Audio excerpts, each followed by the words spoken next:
Defining Duke, an Xbox podcast, is brought to you by, well, you. If you want to learn how to support the show, go to patreon.com/laststandmedia.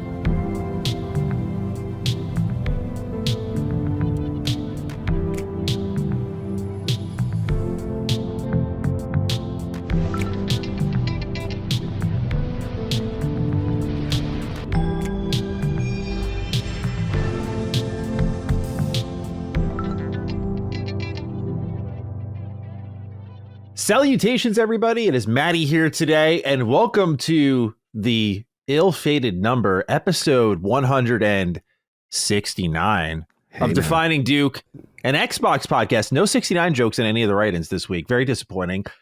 I'm one of your hosts, Maddie. Today, I'm joined, as always, by the man who knows no limits, who grinds endlessly, hosting tons of shows, even in the middle of a PAX media room, dare I say, Lord Cognito. How are you today? How are you feeling, I should say?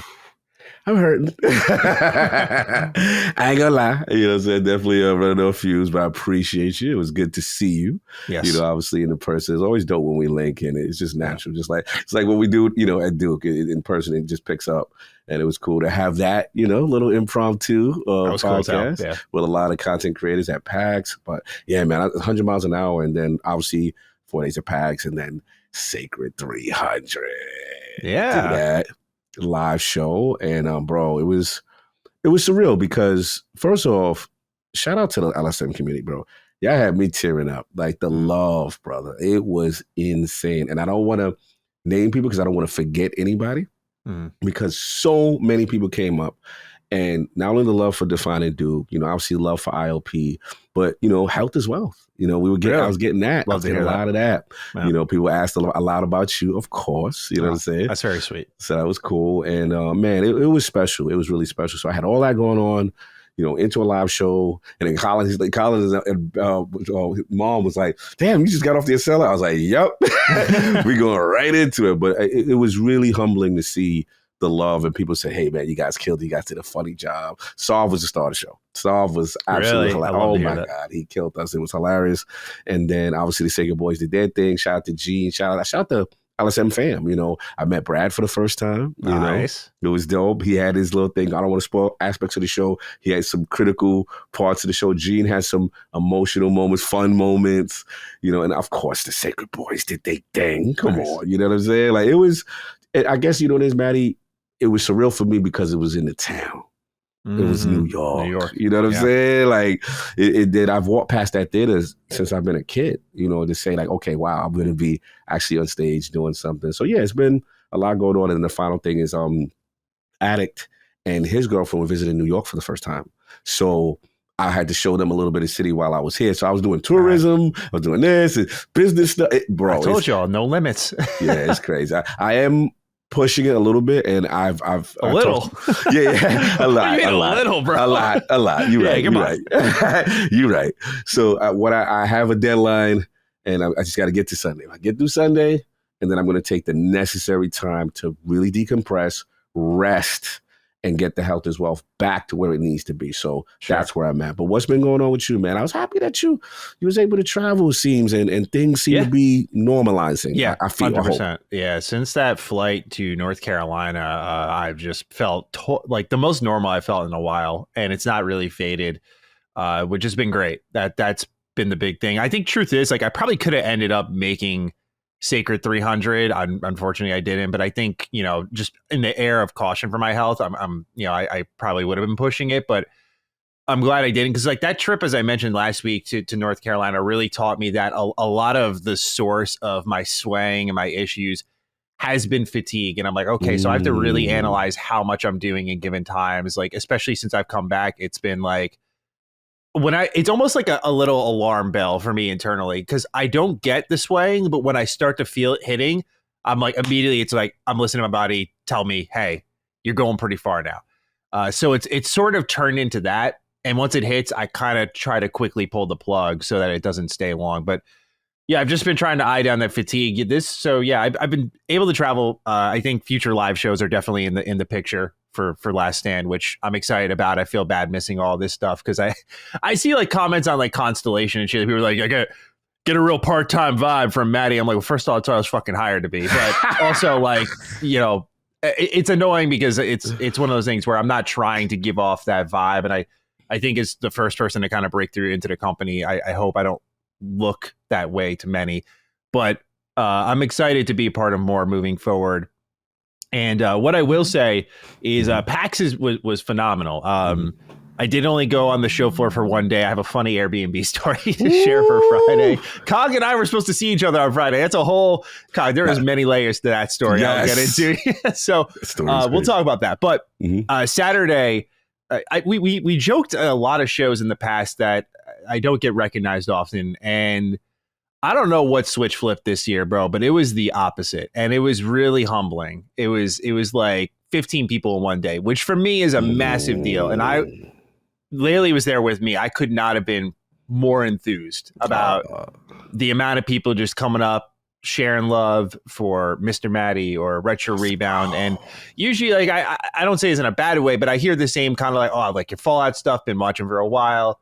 But this year was different. It was like, I love Duke. I love your GameStop unboxings. It was like that validation of, oh, man, I feel like I've been branching out and reaching new audiences and connecting with different people, but I've never seen it materialize until that moment there where I was like, oh, wow, people finally are starting to know me for something more than like Bethesda boy, which I don't mind. I love Bethesda, but I would like to say I've grown beyond that. So that was really validating, but it was awesome, man. Like even my favorite encounter, not to pick favorites, but it was because it was so out of nowhere and the people were so sweet. It could have made me cry. Like when I was getting grilled cheese from one of the food trucks outside. Just this group of three approached me, and like I don't think they could have been happier to see me. And it just really it just touched my heart in a way. It was incredible, and it just, you know, that love was really strong, and it was a good reminder because like since Xbox has shifted the business strategy, a lot of the online toxicity has dramatically decreased, which has been great to see.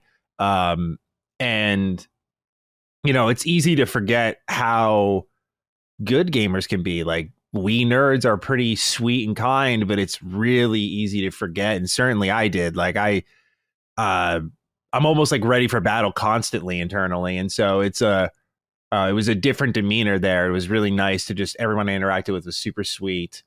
Great conversations. I even bumped into people who watch my Sky Oblivion videos. I bumped into the director of that project, Rebel, and that was really cool. Like, he was just standing there waving. I was like, oh shit! So yeah, it was awesome. By the time I got home, I'm sure you were worse than me, but I was pretty tired after 2 weeks of travel. Where I was like, okay, I need to recharge now. Like, if I had to go somewhere for a third week, I'd be tapping out. But yeah, man, it was a great show, great games. I think we actually have a right in here. Okay, we do. From Monster Pontes 93, Ricky Pontes. Shout out to Ricky writing in. As always, he says, hey, my Duke brothers, hope everyone is doing well. PAX East 2024 is over. What an awesome weekend it was. I was happy to run into you, Cog, and the Iron Lords. As Maddie, I am saddened I couldn't find you one of these days. I'm happy we got to meet last year, though, by the way, because Ricky's that dude, and I'm sad I didn't get to see you or Grimblade and the others that I saw last year, but I hope you had a good PAX. He says, all is good until next time. My question for you boys is, what did you think of the convention this weekend for the 20th anniversary? I felt a little lackluster in games. Nothing clicked with me too much on the show floor, but I did a lot of retro shopping and panels and got some good things from future game showcases and the Final Fantasy 16 and 14 panels. Love to know your guys' thoughts. Also, I'd love to make a random shout out to one game that I don't want to have go under the radar. It was shown at Future Games panel and it blew me away. This was coming. It's something very new for an indie genre. The game is called Tenebrous Somnia, which I saw a trailer for recently. But yeah, Cog, I think it's just a good point to kind of recap maybe a little bit of what we saw on the show floor, anything that caught our attention. I only have one game that really stuck with me long term that I wanted to talk about, but for you, I know we did that little impromptu podcast and all the Iron Lords had something to say. By the way, before I pass it to you, I meant to say this way earlier. I thought of it immediately after we had departed, but dude, shout out to you. You have amassed an incredible group of people there. To walk into that room and get the welcome I did was, you know, that's not something you just, like, you didn't tap anyone to do it. Like, it was super kind-hearted and sweet. It made me feel way more special than I actually am. But like, that's the culture that you and your team have built, man. And I encourage people to watch that episode in general of us talking just about PAX East 2024, all walks of life, all from different areas of the world coming together to talk about games. And dude, you should be proud. I know it's a lot of it's about numbers and a lot of it's about growth, and I get caught in that too, but you should be really proud, bro. You have built something tremendous there. Thank you, this group of guys are legit awesome, and it made me so happy to be around them, and you should again be incredibly proud. Oh, thank you, brother. Yeah, man, it means a lot to hear that from you, and just in general, like I'm very fortunate. You know, at the end of the day, people who care about games and willing to, you know, put in the work and do what we got to do, you know, to cover these games and build, kind of bring light to the development scene and the hidden gems and stuff like that. And of course the big games and stuff like that. But I'm very honored. Like, we got some really talented people at lordsofgaming.net, and I'm humble. Shout out to Wicked Good Games, who also appeared with us, Four Guys and Quarters, Runaway Dragon. There are other couple of content creators in the room that kind of have their own thing, but the majority was obviously Logna. And I always tell them every day, like, I wouldn't be who I am without them and them trusting, you know, me and our platform to do that. And I'm very proud of the diverse lineup that we have. Yeah. And people just care about games. That's about the let's get back to the fun. And let's get back to the games. And I love that discussion we had, because everyone seemed to have a little take, a little different perspective, a game in the cut that people didn't realize. And we're like, okay. And I saw you lighten up like, oh, that sounds like Mr. Maddie's ad. Okay. like everyone was engaging. It was so cool. And that's what I miss. That's what I miss in this community. And I try my best to try to promote that as much as possible. Yeah, man. So you should be proud. But for PAX East, do you want to talk about this now, or do you want to talk about this in the what we're playing section? Yeah, I want to save about playing, because since I was traveling, a lot of my core console experience wasn't happening. So a lot of my stuff is actually on the show floor and stuff like that. So I'll save mine there. But if you got any, you want to jump in? Yeah, I can do mine now, because I have a lot of games I've been playing separately.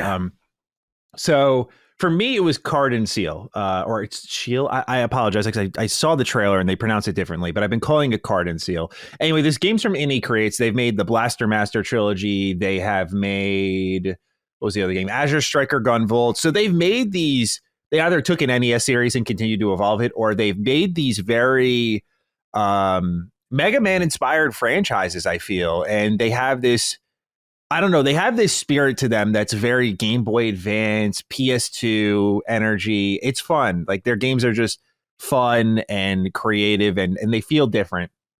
And over these years, I've kind of fallen in love with their practices. But this game, Card and Seal, is if Slay the Spire and Battle Network had a baby. And many people know how much I love Mega Man Battle Network, of course. Talked about it extensively here.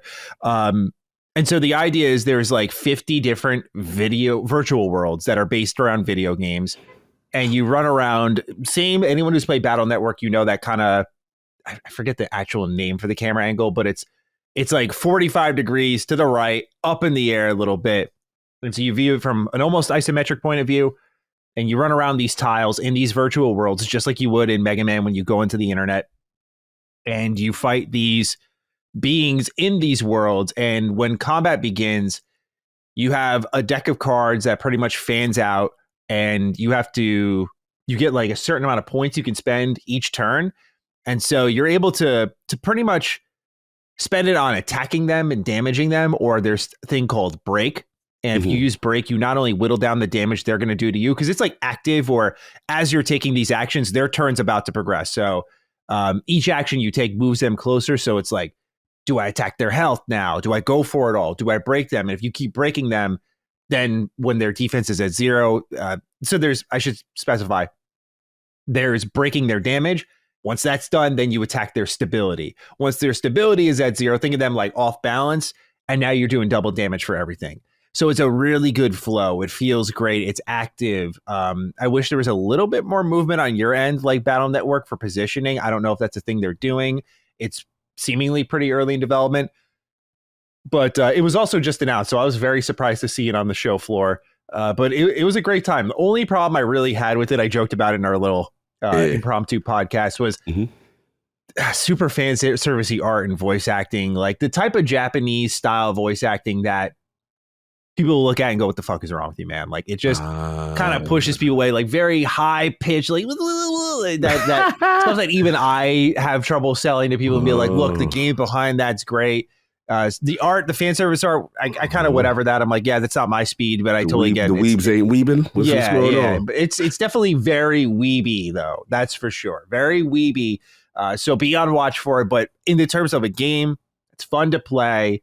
Card and Seal is it. It is. I'm very much looking forward to that one because as a Battle Network fan, we only got like one step from Eden. There's this other one called Hero EXE, which I backed on Kickstarter. Like I have backed any project that is based around Battle Network because there's no clones for it. There's like none at all. It's pretty insane.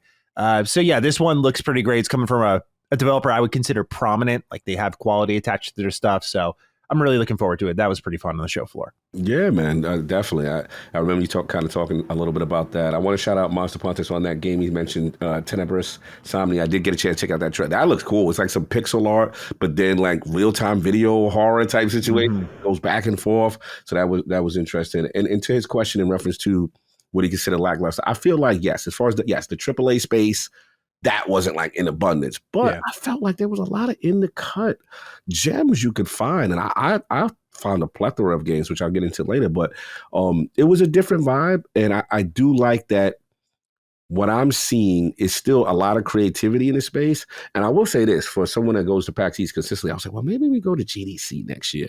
But I don't know if you saw it, Maddie. There was a report I saw from Pocket Pen, Power World Devs. Boy, that put the fear God. I'm like, nope, I'm good. He's like, as a person that came there, wanting to hear about, development and more of a games convention vibe. And he was like, I felt like the crypto bros were out. And I felt like it was GDC.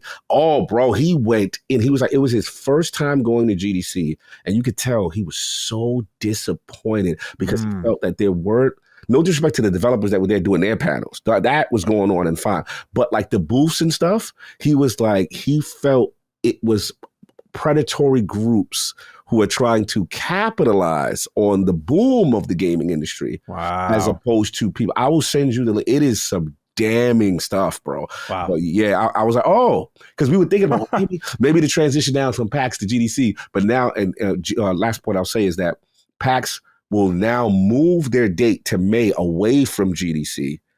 And this way, maybe they get that, a little bit bigger presence. But still, a lot of people came out, a lot of big games, and we'll get into that. But they sold out on Saturday. Yes, they did. Absolutely. Also, PAX in May next year. That sounds amazing. Like I'm done being cold out there, man. Let's do it. Let's do it when it's warm. I'm with you there. Right? Like walking to places in Boston and not freezing. That sounds wonderful to me. I'm with all of that. All right. Let's start things off here with Microsoft Rewards. This app is shutting down soon, and replacing it is Rewards with Xbox, which I'm a little surprised we didn't get write-ins on this because this is a service that we've talked about extensively here that originally was a big part of the ecosystem. Like you had Game Pass, you had Microsoft Rewards, you had the exclusives. Like it felt like things were coming together in an ecosystem and that by playing you would earn where, okay, the achievements aren't quite there, but you had this earning system that made it pretty fun where you could actually get money or get discounts on things by engaging with what Xbox was offering. Over time, as I've mentioned, evil villain Xbox was going to show their face inevitably with this program. And as they've picked away from it, giving you less rewards, changing the daily offerings, that sort of stuff, they've now decided to start shutting that down and instead are introducing rewards with Xbox. So here on the official Xbox website, they say the Rewards Hub is your central location for all rewards with Xbox-related activities and offers.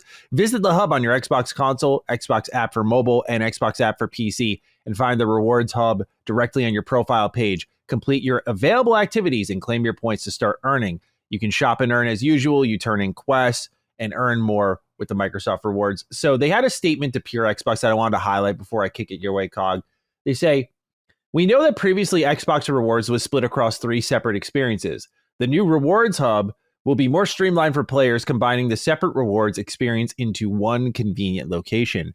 The new Rewards Hub brings together the access to all offers and Xbox-related activities and will be the destination on Xbox to set goals, earn, and redeem points. With this update, we are recalibrating our reward points system and updating the kinds of activities players can participate in to earn rewards so that more players will enjoy and benefit from the program. We're always looking at how we can make gaming experiences better for players. That's why over the coming months, you'll see us deploying many experiments within the rewards program to test different ways to continue improving it, including things like new ways to earn and redeem rewards and improve player experiences, end quote. So, Cog, this is a system that, you and I were champions of. If you open up your Xbox app now, funny enough, it opens up with like a little fire thing now because of Diablo Inbound. Yeah. Making a pretty big deal of that. But you can find the rewards hub. And I'm just curious if you've checked this out, but also what do you think of all the changes that this program has seen? Because it's been quite a lot. And here it is in what I imagine will be its final state for a while as they continue to iterate. Are we in a better spot, a worse spot? How are we feeling? I mean, I'm in the middle. I guess for me, as someone who utilizes a lot, and there would be like weekly rewards. There'd be these other additional things that you can do to always try to gain points. I understand the consolidation aspect. There's always going to be some aspects of it that get changed on some level. So I am noticing that part, but I think the vibe I'm getting is it's centralized, and that's fine. I'll put it this way: when I went to the mobile app, I see now there's that, day one, day two, kind of almost like a streak that you can accumulate or credit when you do that. Obviously, when you go play any Xbox Game Pass game on the console, you'll get the notification that kind of goes to it. It changes it on the front end. I guess my only concern is how much rewarding was lost in this transition. Right. And I know before there was an abundance. There was like a plethora of different things you could do on a weekly, on a monthly. Like they would have these very specific criteria. Get these specific achievements in this particular game. You can get 100 points. And like it was really, and I'll be honest with you, I used to do that stuff. Sometimes it matters just, hey, stream this joint and you get some points here. Yeah, I got it open right now. Tap here to play. Use the Xbox app, you get some points. Play a PC game, you get 20 points. Play a game on console, you get 10 points. Play Game Pass, 3 points. Earn an achievement in Game Pass, 5 points. Weekly, 3 daily quests, you get plus 20. Right. Earn Your Way, plus 20, which is unlock 3 achievements in Game Pass this week. Like, they really don't give you much anymore. People used to make guides on how to make a ton of points per month, and maybe that's who they were targeting. But I still feel like, to me, you had to work pretty hard and like go all over the Xbox catalog. Like I never did it because it would have just pulled away from my general gaming time. But like you had to grind Bing, you had to grind the Game Pass catalog, you had to trophy and achievement hunt. Like you had to do a lot to get those points where I don't know if it really. And you were getting so much out of it. I was like walking away with a $20 discount every month. It could amount to that in a couple of months, sure. But I feel like it was a little stingy of them to drastically overhaul things. And now the daily rewards are what are the most disappointing. Daily and weekly, I find. Like monthly, I'm like, okay, it's an accumulation thing. But daily and weekly, not even targeting specific games often enough is, I think, incredibly disappointing. Like I feel like they could do so much more with that. No, I mean, it's a fair criticism. I think for me, I just want to give it a little bit of time in this new ecosystem so I can say, okay, yeah, definitely this feels way less, and if they iterate at all. But to your point, in fairness to what you're saying, there is a thought process that, okay, now we got the studios. Now, we're beyond the fledgling, acquisition phase of growing this service, and you're here now. Diablo's here now. You know what I'm saying? You know what I mean? Like, there's always going to be that. Are you implying that they've paid their dues now and it's a time to cash out? Yeah, corporate Cog always thinks in funny ways. I think there's a part of me that says they are transitioning a little bit from being as inclusive with all of these types of rewards and consolidating them to have a more streamlined and potentially lesser rewarding system. But again, in fairness, I want to play this out for a month. See, okay, yo, bro, now it was cheap, man. They used to be showering at us rewards, and now, they are not. So the only thing I've seen recently is the mobile app. When I jump in the mobile app, they're always happy to see me. They're like, yeah, give them some points here and there, but the weekly, the monthly, and anything else. But yeah, this is a good observation, and I don't want to let them off the hook or like I'm being, soft on them just because of this situation. I just want to play it for a longer period of time. Like I know the old see system. how they handle it. If it's going to evolve, I think it's fair to see how they're going to handle it. Yeah. I just know they've picked away at it for months. If we still did DDU, that would have been a DDU episode for sure. For sure. How often they picked at that. Absolutely. All right. Next up on our list here, not really official confirmation of what's to come in the future, but Tom Warren of The Verge pointed out something interesting here, which is that Microsoft is offering Diablo 4 to PC Game Pass subscribers through the Battle.net launcher. So you'll need to connect your Battle.net account to your Microsoft account, and then you can download the game through Battle.net. And they have like a whole picture of an install process. And this is something I think we should just put in the monitoring category, right? We've talked a lot, Cog, about how we think Battle.net is a key to reaching more PC gamers for Xbox. And I think maybe this is Xbox recognizing that, hey, pulling them out of a ecosystem, even if it's yet another launcher, pulling them out of that, trying to bring them into ours, like, hey, come here, come subscribe to Xbox Game Pass, instead bringing Game Pass to the launcher where it makes sense. I think this is their way of trying to break down that wall. But what do you make of this integration, especially for Diablo 4, which, again, based on firing up the Xbox PC app, they look to be gearing up for here. What do you make of this integration? Yeah, this is big because these were the questions during the ABK acquisition that me and you had, but like, how are they going to handle this? Is a big PC launcher. This is a huge community. How do they do it? And what I'm gathering from this is that, you know, to integrate Battle.net and say, okay, you come over here, you link these accounts and you play it on Battle.net is interesting to me because there's a part of me that says, as much as a diehard console gamer I am, PC gamers like what they like and they want to stay where they are. And let's just be honest, you know, from creating a bespoke Windows PC version or Game Pass, a Diablo that they would have to support is probably not in their best interest. So the only time I actually seen that before was when Destiny 2 was in Game Pass. And there was a bespoke version, a Windows version of it that they made at the time.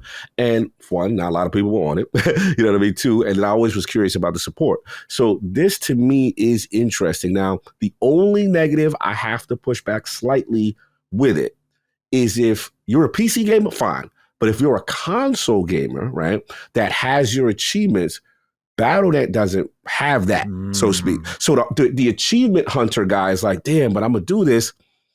And, you know, I don't get that equivalent because they don't really recognize what I'm doing over there. Smart onboarding, man. There we go. You know, I'm trying to get Colin on. So it's like, yeah. So it's like, you know, some people say, oh, it's a minor thing. You just log back into the console version, you know, or whatever, and it'll hopefully acknowledge. Because I've seen PC games do that. The minute you go to the other side, it does recognize game progress, and then achievements do pop when you do it on the other side if you have that link. So I have to monitor that to see if that is consistent. But overall, I got to be honest, man. I think it's probably the right move because Battle.net, that's just where PC gamers want to go, right? So it is interesting how they handle it. I didn't see how this was going to affect me and affect like the Game Pass integration of these bigger games that's going to have cross progression. But this is something to monitor, definitely for sure. Yeah. What do you think so far?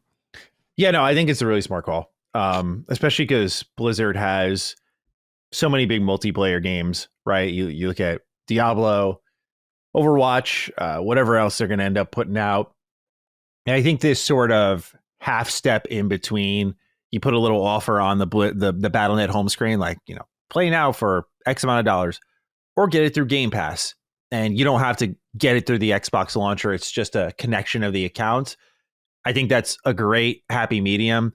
Instead of saying my Diablo's over here, my Overwatch is over here. Like, I feel like this is a sign that they're going to be connecting more games through Battle.net, just because it would create, at least if they have foresight, I should say, because it would create a problem if, oh, you only got Diablo through Game Pass, but then, or I'm sorry, Overwatch 3 will throw as an example through Game Pass, but then when you want to play Diablo 4, you got to go over to Battle.net. It's like, if you're focusing on the PC gamer and you see growth there, you need to make it convenient for them because they're already jumping through enough hoops. This is the master race we're talking about. They only expect the royal treatment, so you got to give it to them. Make it easy.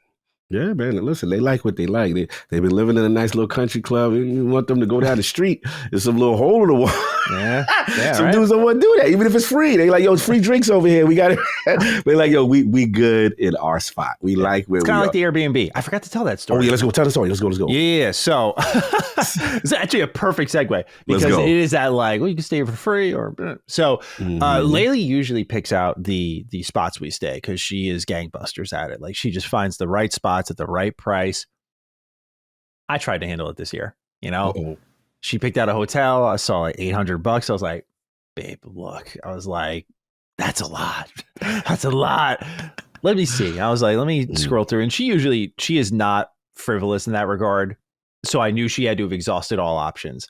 But I go to Airbnb and I'm like, oh, here's one for like, $400-ish. I think it totaled out to. I was like, I just doesn't look too bad. You check the location. We're like 15 minutes from the convention center. I'm like, okay, we usually Uber anyway. We do the cost. I'm like, okay, we're going to save money on this. All right, let's do it. Right. So All right, let's go. you go to this Airbnb and, you sometimes you kind of pull up and you're like, God, I don't know if I got a good feeling about this place. Right. And because I've stayed, for example, in like West Lynn before for PAX. And I know some parts of that neighborhood can be a little dangerous, but unsavory. Yeah. So we pull up here and, again, I just don't have a right feeling about it. I'm like, okay, but let's trust our gut here because we thought about it for a while. We're like, do we just go and get a hotel? Because if we cancel, we were 10 minutes from the cancellation and getting our money back. And we were like, no, we can't. This is judgmental of us. Like we're wrong for this. Let's go check it out with an open mind. And we go and it's in like this basement in a cellar that you go down a hobbit hole to access. And I'm just like, okay, all right. Like, man, he was in the Shire. Yeah. I was like, okay, I just need to check myself again. I'm acting privileged. I just need a spot to sleep. Right. I'm checking myself. We get there and I'm just looking around. I'm like, okay, like this spot isn't too bad. I find behind the curtains a stair set leading to God knows where. Hey, yo, what dungeon was this? And then I go into the bathroom and the shower wall is like, I'm 6'2". So the shower wall is like here. So I'm like, I'd be showering like this the whole time. Crooked and crouched, by the way, because the ceiling, I had to crouch to be in there. So it's looking spooky, right?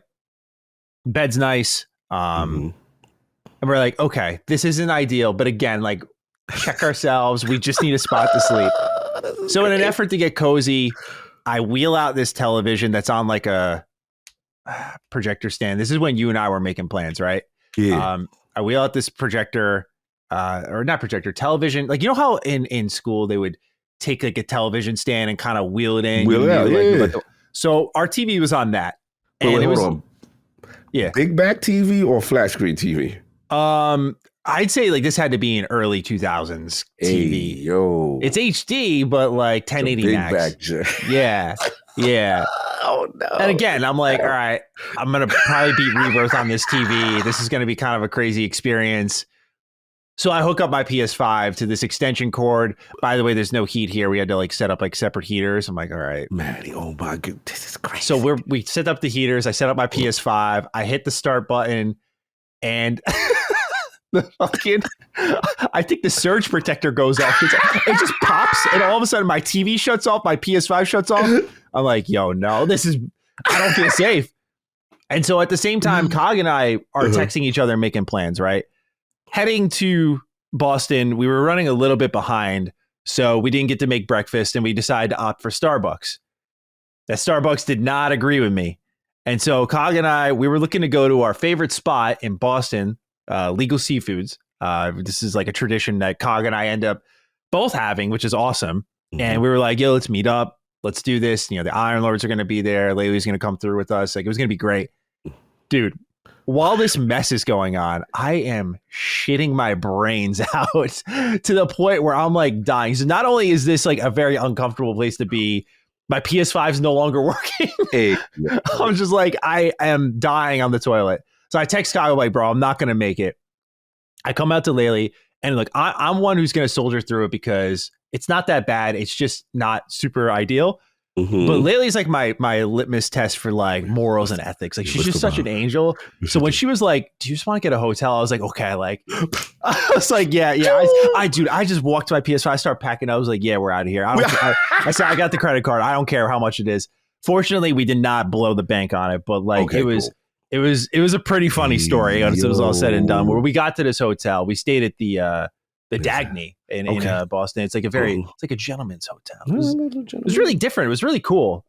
Swanky. But that place was really nice. And so we stayed there for a night, and that was playing fine for us. But yeah, that was my Friday. That's why I didn't get to do anything on Friday except sit in the hotel and eat some food. I love that you turned the PS5 and shut the whole power off of the house. Dude, yeah, I was like, what if there's a fire down here? Like we can and I was trying to get out. One of the doors was locked. I was like, this is starting to freak me out now. Yeah, bro. I'm going to be real with you. I've had similar experiences with Boston Airbnbs where it's like the price be a little too good. And I think I forgot, it was like the kitty cat house. I forgot what it was called. I was like, all right, I shouldn't be judgmental. It seems a little weird. And it was one of them type situations, very small. They're very, I don't know if they're colonial houses, but they're very small. And then they're not made for tall people or beefy people, right? And then the other thing was the shower situation, same like you. But instead of the height situation, they had a joint where, no disrespect to assistant community, like they didn't tell me there was no proper shower. This was like 3-4 years ago. King was laughing at me. Bro, they had the joint where you step in and like, you know the thing where you got to shower yourself and there's a seat. And I'm like, I'm not putting Bear Cog on this seat to do anything. Like, no. Like you don't say like this is the assisted living where you're supposed to be showering your grandpa type situation. Sure.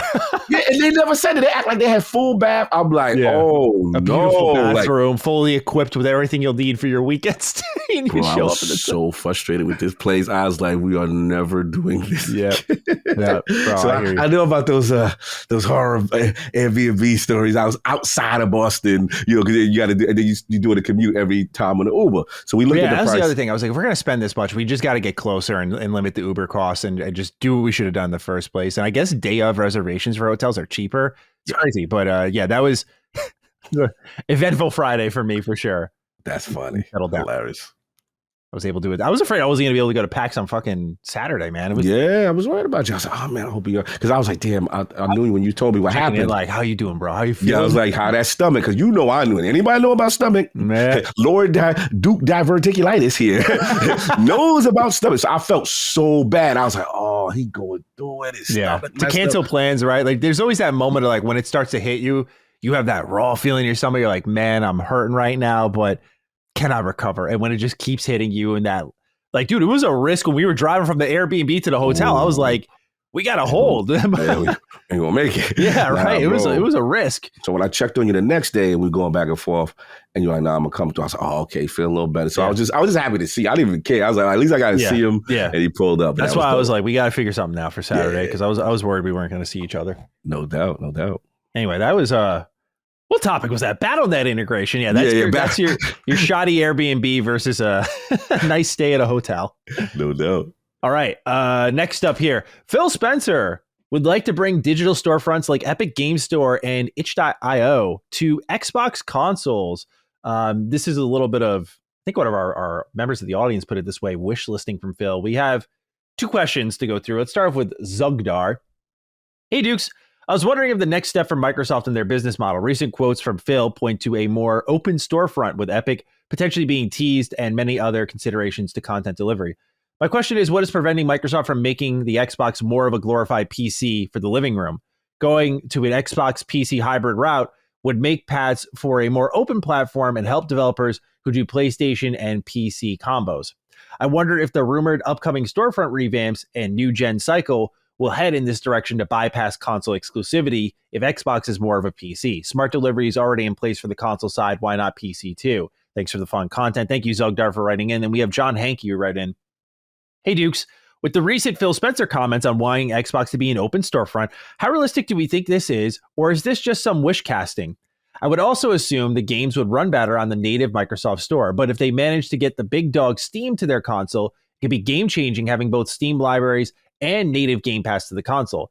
I think I'm just dreaming now, John Hank. P.S. It was great meeting you at the event, Cog. I much appreciate you taking the time to take a picture. Let's go, Brock Purdy. And don't forget to grab a spoon when eating some mac and cheese. I hope to catch Maddie at the next one. I hope to see you too, John. All right, Cog. So salute.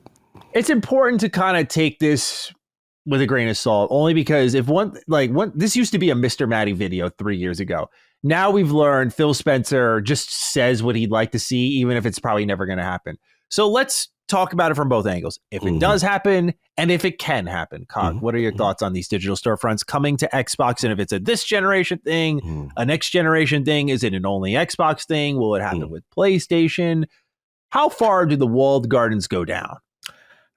Look, they keep, in my opinion, speaking things into existence. Phil is a little too verbal about this. And one thing I do know about him is we do share gaming habits in this respect, that we are big travelers, right? You know, I remember when the up-spec screen came up with Series S, he was also one of the first to get it. I was on that list as well, the pre-order. I thought that device was ingenious. I said it'll work. You know, obviously, I was one of the first to cover the ROG Ally at a preview event. And next thing I know, I look at Phil's Twitter. He's got the ROG Ally. He's on a plane. He's doing his 1-2 back and forth traveling. So for me, I've always looked at it as he's assessing how this would work with the Xbox brand. And we got to give the Ally this. The Ally, don't get me wrong, Steam Deck is amazing and the perfect interface. OLED, it's Steam, it's clean, it just works, right? We no disrespect. The Ally opened up the possibility of, okay, man, I'm not just locked to Steam, right? Oh, I can play Diablo and Battle.net games. I can play EA. I can download these storefronts and native. So I think what they're looking at is, you know what? We're in this transitionary period. We're in this period of, we may be putting some games other places, right? So there's a part of me that's like, this is a part of that shift in the thinking. Whereas let's have everyone here and we profit, you know what I'm saying? And let's streamline our experience, because let's be honest, the friction between PC Game Pass, Steam, there's still a lot. Okay, this game, it lets you do it. Oh, I don't have my achievements here. Xbox Play Anywhere. Like, bro, I've behind the scenes, I literally, Microsoft, y'all owe me a check. Literally, I have messaged some people on that team and been like, yo, this game is not, it claims Play Anywhere, but I'm not seeing my data transfer. Oh, God, thank you. Well, I'll send this out and it gets fixed behind the scenes. Because I remember I told you. You're doing God's work. Well, bro, I'm like, I told you, my achievement, you want to talk about achievement score? Like, I'll challenge anyone to my Xbox preview program. There's a score. And it's a weekly thing. I'm in there every week and you get points for doing it. I want to improve this platform. They're like, y'all need work. Oh, by the way, if y'all looking for that, your boy. But anyway, just that was a shameless plug. But all jokes aside, it's one of those things that you can still see friction, right? And I think that this is the footprint. This is the early start of flirting. And we know about 2026 potentially, right? But why not now, with what we're hearing with SDKs and rumors, kind of get the ball rolling with this handheld, get your feet wet, learn, you know what I'm saying, from all these experiences, and then keep refining so that if you do eventually do a dockable secondary console, next gen console, you have all this data, you have this experience. I think this is more than flirting, bro. The way he's just so brazenly speaking about it. And then remember, last thing, Xbox partner meeting. Sarah Bond was very... Remember she was talking about, we're very, excited about, what we're going to do in the hardware space. Now, at one side of it, I thought, okay, you're just saying that to quell the people that, you're getting out of hardware and then, you guys going full third party. Yes, that was part of it, but there's now a part of it that I'm like, wait, no, maybe she's on to something. Maybe that this Xbox handheld that can have multiple storefronts and support all these things in a fairly seamless UI and Xbox ecosystem is part of it. And the last thing I'll say is I really love what Phil said about, I want to log in and have that, my achievements, my data here, because that's the friction with ROG. At the end of the day, the ROG Ally is a Windows 11 device, and ain't no casual wants to deal with Windows 11. They want to just have that the UI that when you boot up your Xbox. They want it to just be seamless. That's what makes the Switch great. Let's be honest. You ain't got to deal with what Windows 11 and you see that desktop and you don't want to see that fool. You don't want to see a browse. You want to get to the games. Yeah. And I think that's what it comes down to. So yeah, John, I don't think you're just dreaming. I think Zugdar, the key with them is going to be the smart delivery and the functionality of having the achievements and the play anywhere aspect really focused on achieving that symmetry. So we'll see. Yeah, I think Xbox's goal is that agnosticity of PC, right? Where just everything exists there, tons of launchers, or in the case of a console, I guess multiple storefronts that you could access to get your games. I think it would fit the mantra that they continue to push about playing anywhere, accessing anything. And we'll talk about later on in the episode. There's some questions about the survivability of Xbox. And we'll talk about that both from the standpoint of if it's true or not, our thoughts on that, but also just Xbox kind of getting snowballed pretty easily with a rumor or two. But yeah, there's no denying that they have, from the numbers we have studied, where we get better numbers in the EU, Xbox has struggled in certain parts of the world, and that getting revenue, getting money in different ways is to their benefit right now. Not maybe to the point of doom and gloom, they're going to die next week type, but they're probably trying to be a little more future focused in what's sustainable, what continues to bring money through the door. And I think it makes sense if you can kind of break that wall down and bring PC storefronts like Epic, like Steam. I don't know much about itch.io, but if you can bring these over to Xbox, I mean, it just strengthens your platforms because it's just more places to access games. Epic Game Store exclusives that people usually roll their eyes at now is one less barrier. That type of stuff is great. It's the same way on how Xbox benefited, where when you saw like Xbox exclusive, it was very rarely a console exclusive. So you knew you could get it on PC, on Xbox, you can play it on mobile. Like there were ways to access the game, which lowered that walled garden. So I think in that case, that can improve Epic. And since Xbox and Epic have had each other's backs throughout this entire battle against Apple, I'm sure they would happily partner together. But also, I think Steam is the big one, right? Like that's the big nut to crack, if you will. And if there's something that they can figure out there, I think that'd be great. I mean, Dustin in the crossover episode we did when Xbox's future was uncertain, pitched a really brilliant idea on a Steam console and how great that would be from Valve. And I think it could also go both ways in Xbox bringing their app over to that Steam console, and that it wouldn't just be the one-way street, and that there would be a mutual interest in doing that, especially because something's got to be moving on that scene, because the fact that native Game Pass support isn't on Steam or Steam Deck is so weird to me. I know it's not an easy snap of the fingers and it's done, but I don't quite follow why Xbox hasn't. They've done the ROG Ally, they've done the Logitech G Cloud, but you're not targeting the number one PC storefront and trying to just figure that out beyond your back end hacker way. Whether it's money or not, it's worth paying up, I would say. Just that visibility alone will do you a ton of favors, just to have on every storefront, like available with Game Pass, and like subscribe here, play here for free with Game Pass. Like just having that option on the storefront for certain Xbox exclusives could go a really long way for them, where I don't know what the cause of it is, but I'm assuming something's moving on the back end, because I feel like it should be a higher priority. So seeing Phil talk about this sort of stuff does make me hope that as the generation progresses, that this is something they do. I don't think I see it happening this generation personally, especially if Xbox's generation ends in 2026, like is kind of sort of rumored. But I agree with the idea that Zogdar presented of kind of this hybrid route, redefining what the living room looks like a little bit, where it has the feel of a console, the safety of a console is how I would put it. Like you put it in, like you know to trust it, right? Like whereas with the PC, there might be tinkering with settings. Like it's a lot more beginner friendly, so to say, but it's got the offerings of a PC. And I think that can go a long way, people, especially with Xbox's more tile-based presentation. You kind of filter that into like how smart TVs work, and now you're kind of cooking with gas for the casuals. So I mean, I hope it's true. I think it'd be great just to see, because like at this point, I'm at the mindset of like, all right, when it rains, it pours. Like you guys already took step 1, take step 70 now. Like go get all the storefronts, bring all your games over. Like we all know this is inevitability. Don't do it softly. Just go for it. So yeah, I'm cool with this. Why not?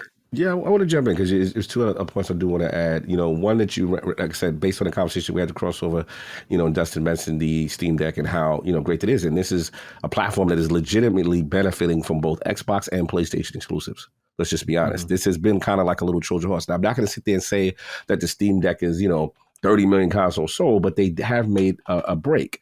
So you have that aspect. The second aspect is Xbox is eyeing that, right?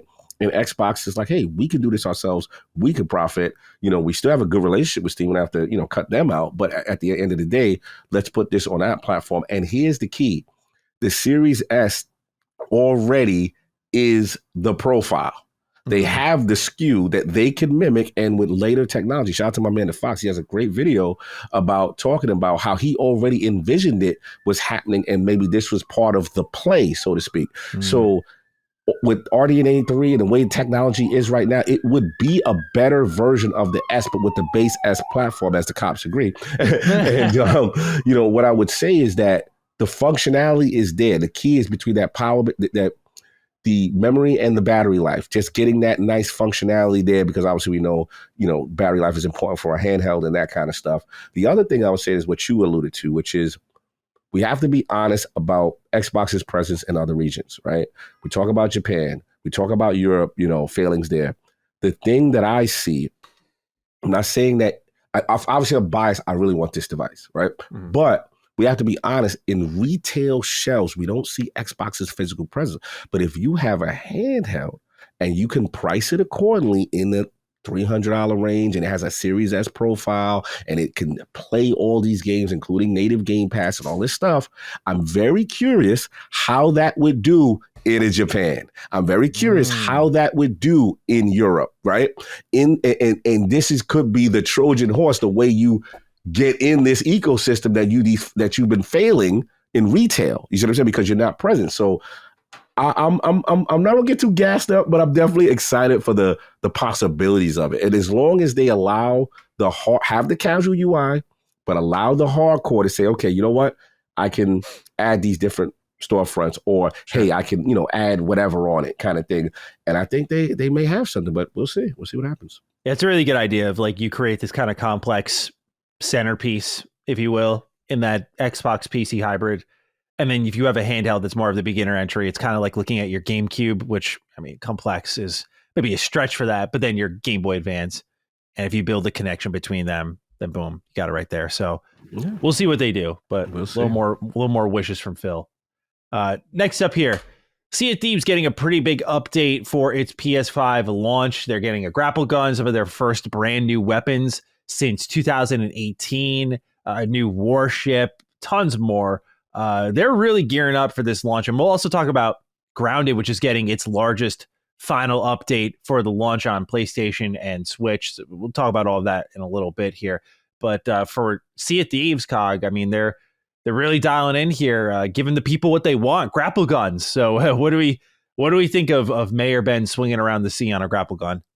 I got to give Ben his credit, man. We got a chance to really talk and hang out. And look, he goes hard for Sea of Thieves. And I'll be honest, I'm not the Sea of Thieves guy, but I did check out this stream and very impressed. I thought they added a lot of cool functionality. Shout out to the knife. Like, I like now they got the throwing knife, then they got to hold it down and change it into this mode, like hack 'em and slash 'em mode. That was funny. The trip wires. They also had this thing like a scatter shot. So now it's like, it doesn't do a lot of damage to other boats, but they can hit multiple little holes on the other side that I thought caused a lot of, could cause a lot of friction to the player. But the coolest thing to me was, I think it's called like a wind caller or something like that, where it's a shell horn. You can use it mad different ways. You can use it at someone and knock someone off something. You could get into a solo boat and use it like a jet propeller to speed you, like a speedboat. Like, it had all this. You could use it to platform and hop up on the other. I go from island to island. Like, wow. It is cool. The functionality of it, they're gonna have to balance it because it could be OP. I think they balance it by the amount of use cases you can use it.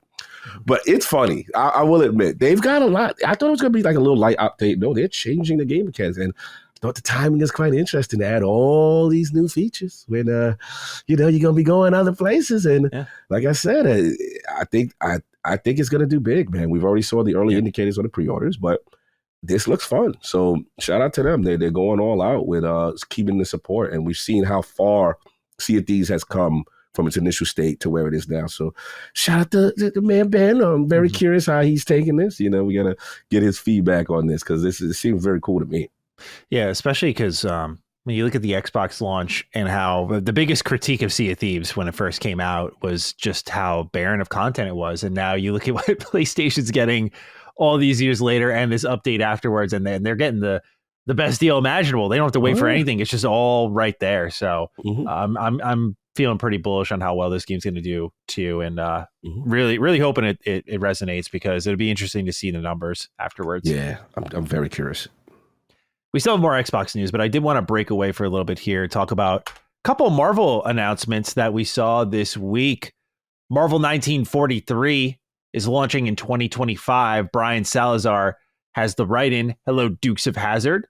Did you guys see the trailer for Marvel 1943 Rise of Hydra?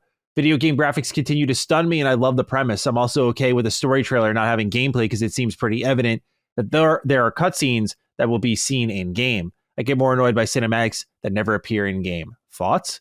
And I agree with this take, by the way. Yeah, just knowing it's going to be in-game is pretty good to see. But look, I'm not a graphics guy, but holy shit. This game, wow. Yeah. Wow. I mean, sick. Like Order 1886 vibes. I remember when that game was first shown off, it was that moment of like, damn, they got a looker here. I just hope there's gameplay. I do think Order 1886 is an unsung hero. Don't get me twisted, but like I hope that it doesn't mimic that mistake of the past where there was too few gameplay opportunities, and that it felt like once it ended, it was just getting started. Yeah. But 1943, man, I mean, this game looks, I mean, I love the voice acting. I just wanted to call that out, right? Just Captain America, like, stand aside, just so authoritative. Black Panther was he was being performed by, I think it was someone from The Walking Dead. I think it was Elijah from The Walking Dead, I want to say, or I saw people writing that. I don't know if that's accurate or not, but yo, you might be right. I was like, why do I feel like I think it might be. I'll double check it, but I saw people saying that. I was like, damn, okay. But you could also feel this is like Amy Hennig joint. Like you could just, it's Amy. Just had that feel to it, right? So what did you think of Marvel 1943? I thought it was good. I actually a little pushback on the cap. I wanted my cap a little tougher, but I don't know. I thought he sounded pretty tough. You sounded it? You was feeling the vibe of him? I was feeling his vibe. Yeah, I was. But okay, what didn't you like? He just came off a little softer in tone. I just wanted him a little harder in tone, but it wasn't like bad. I guess what it is, there's certain Captain America voice archetypes that I'm used to, and it was slightly a different take on it. It wasn't horrible. It was just different. But I like the time period. You know, I like where they're going with it. You know, they're definitely challenging each other. And look, like you said, obviously it's not gameplay. It is cinematic. But if this is in-game, I am very confident in the narrative that is going to be told. And once I saw Amy, I'm like, okay. You know what I mean? I'm feeling really good about this. So, yeah, I was excited. You know, and, you know, UE5, man. Woo. Yeah, I mean, they need to show gameplay just because. Yeah, like when I first saw it, I scrolled by going, "Oh, what's this Marvel show?" That was like my first thought. New Marvel joint. Like it's pretty incredible looking, and I got to say that the time period, you know, World War II. That's what makes it. It just adds a little bit to it. So there's like a lot of mystery surrounding this one. It's a very interesting team up, right? Like you have Captain America and you have Black Panther, and that's really it. I love how they represented both these characters. They look sick. Yeah, I like that. I'm really excited for this. Next up, we have Marvel Rivals, which was announced. And this is by NetEase Games. It's a new 6v6 team-based PvP hero shooter coming to Steam and Epic Game Store. It's going to be free to play with a beta starting in May. JP wrote in, "Hey Dukes, what are your thoughts on the newly revealed Marvel Rivals? With the popularity of Marvel and the endless amount of heroes and villains, I'm actually surprised it took this long for a proper hero shooter.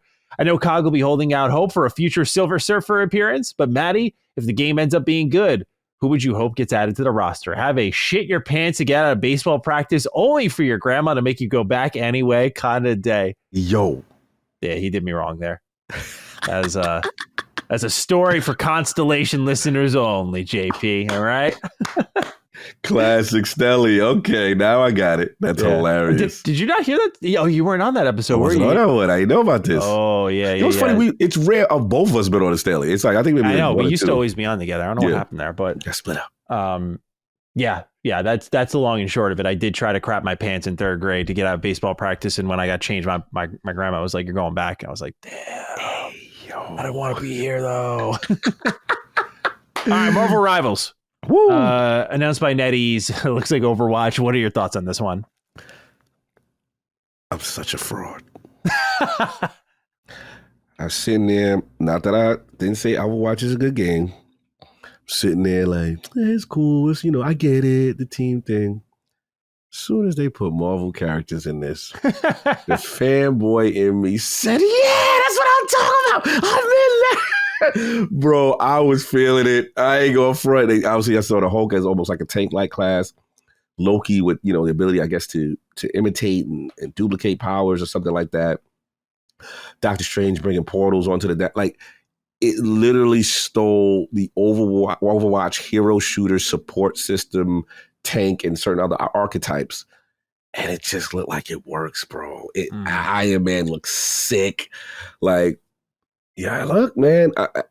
They got the formula is Overwatch, right? As much as I'm not gonna say I'm a hater, but I understand how clean that gameplay is, and all they got to do is literally mimic Overwatch 1, have the same vibe. It's a layup, bro. And you put those Marvel heroes, and then you put I'm giving you the business plan. You put them DLC characters, and I saw if you saw the end of the trailer, you saw that next batch of heroes. I believe it was like Cable, Storm, a couple of the other Guardians of the Galaxy. Yeah.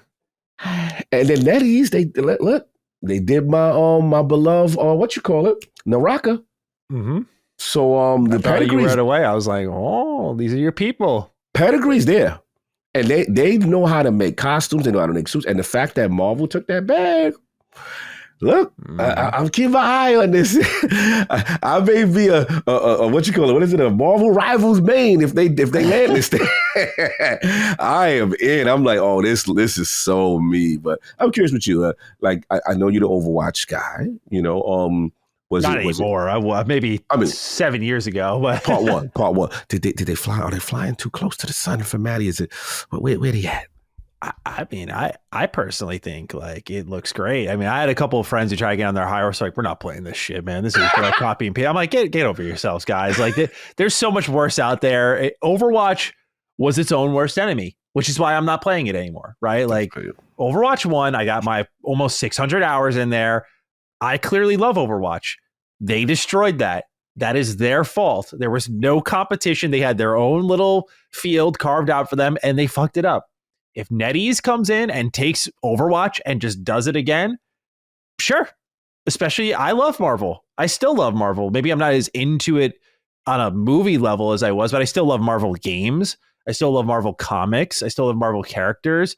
And this does feel like a great idea for a Marvel video game.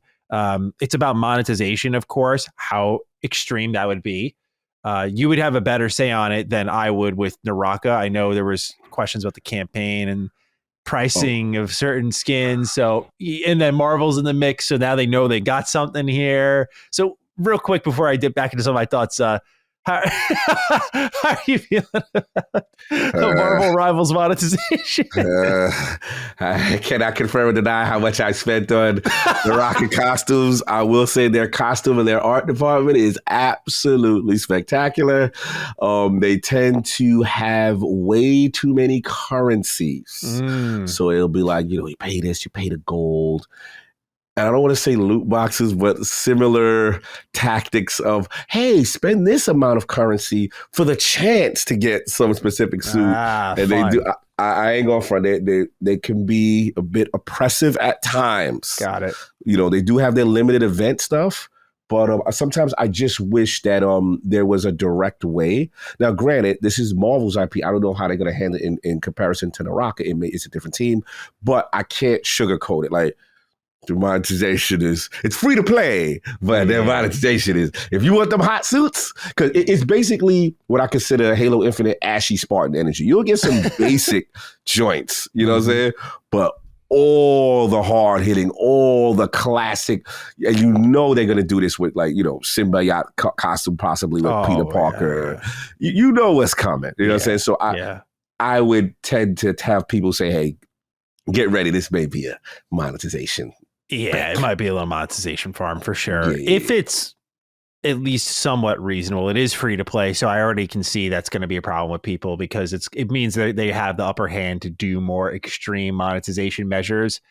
But if it is, I'm hoping they kind of do what I've at least seen. I haven't played it for myself. What they've done with Marvel Snap, where they made this game that was free to play. It was a card game, and people love it. And no doubt that thing's monetized, and people adore it. So I'm hoping that, you know, they kind of understand the cautious gray area of monetization with this one, and don't fly too close to the sun. Because, like, certainly on the art side of things, that ship sailed. They even took the UI.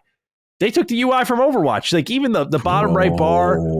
Bro, I said as a joke to my friends, I said, all of a sudden you're going to see Hulk hop in and go, did somebody say peanut butter? Like, this dude's acting like Winston on the map already. It's crazy. Yeah. So I feel like that ship's already sailed on direction of art and hero abilities in some instances. They do have environmental destruction, which I thought was great. That's something that Overwatch doesn't have. But Overwatch also, even I think in Overwatch 2, has really great, well-designed maps where just chaos can happen anywhere, and it feels like it's just well-equipped for that moment.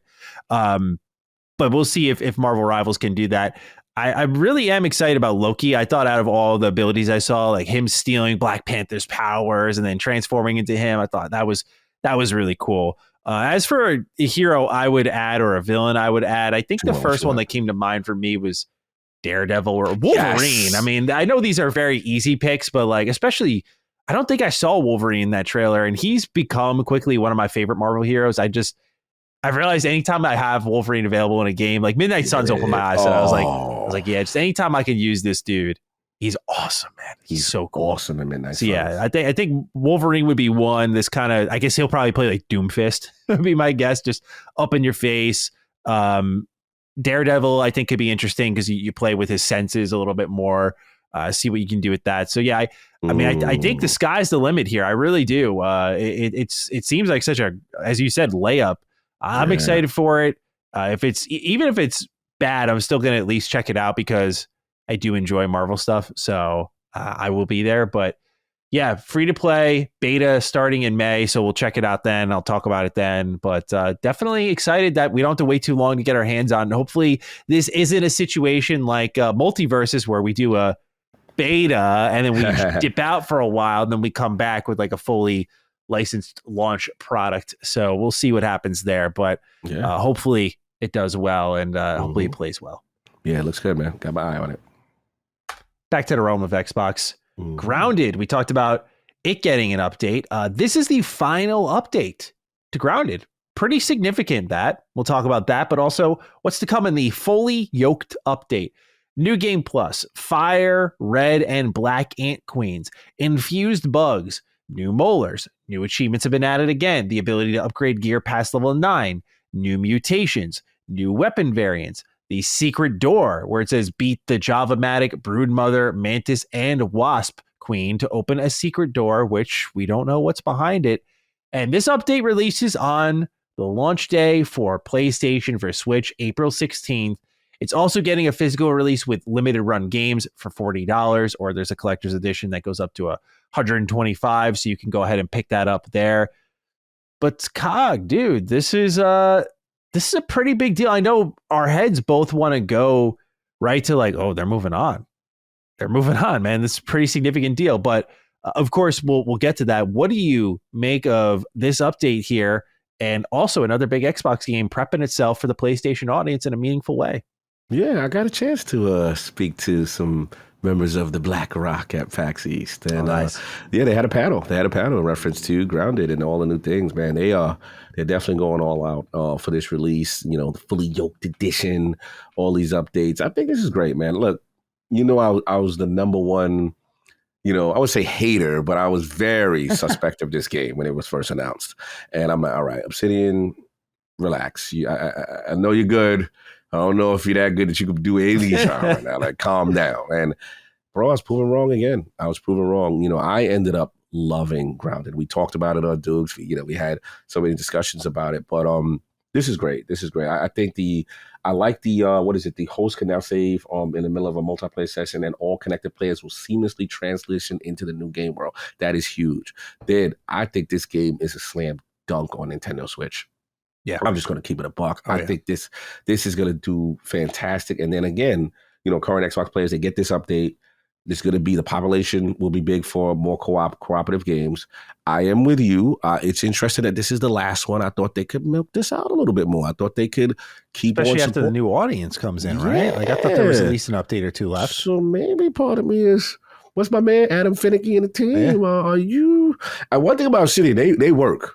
Yeah. So remember, it didn't take long between Outer Worlds and the Outer Worlds 2 announcement. Mm-hmm. I mean, and this comes to the question that I had with the 4 going over. If the other bases take to it, and I think Ground is the next one. I don't care what nobody's, and I think it's on PlayStation 4 as well. Yeah. 4, 5, Switch, right? And Xbox fans already love it. So now you have introduced this. And let's say they love it in the same way they love a Sea of Thieves. Mm-hmm. How do you handle Grounded 2? What happens then? Oh, you think they're doing it too? I mean, it is interesting that this is the last update. In my opinion, to me, who should be stopping and saying they the last update is State of Decay 2. You know what I'm saying? Like, when are we getting 3? Yeah. Like, they keep saying, oh, bro, we got new stuff. And I mean, no disrespect to people who play in State of Decay 2. I still love them. But it's time to move on, right? Yeah, like, bro, we want what you showed us a while ago. Like, Grounded, I'm like, they could rock this out. But maybe to your point, you made a good point, I think, last week, which was like, I think in reference to monetization models and stuff like that, because Grounded really doesn't have that. Right? Grounded really doesn't have that. So I don't know. It is interesting, but look, this is a fantastic game. If you have not played this, it's your first time.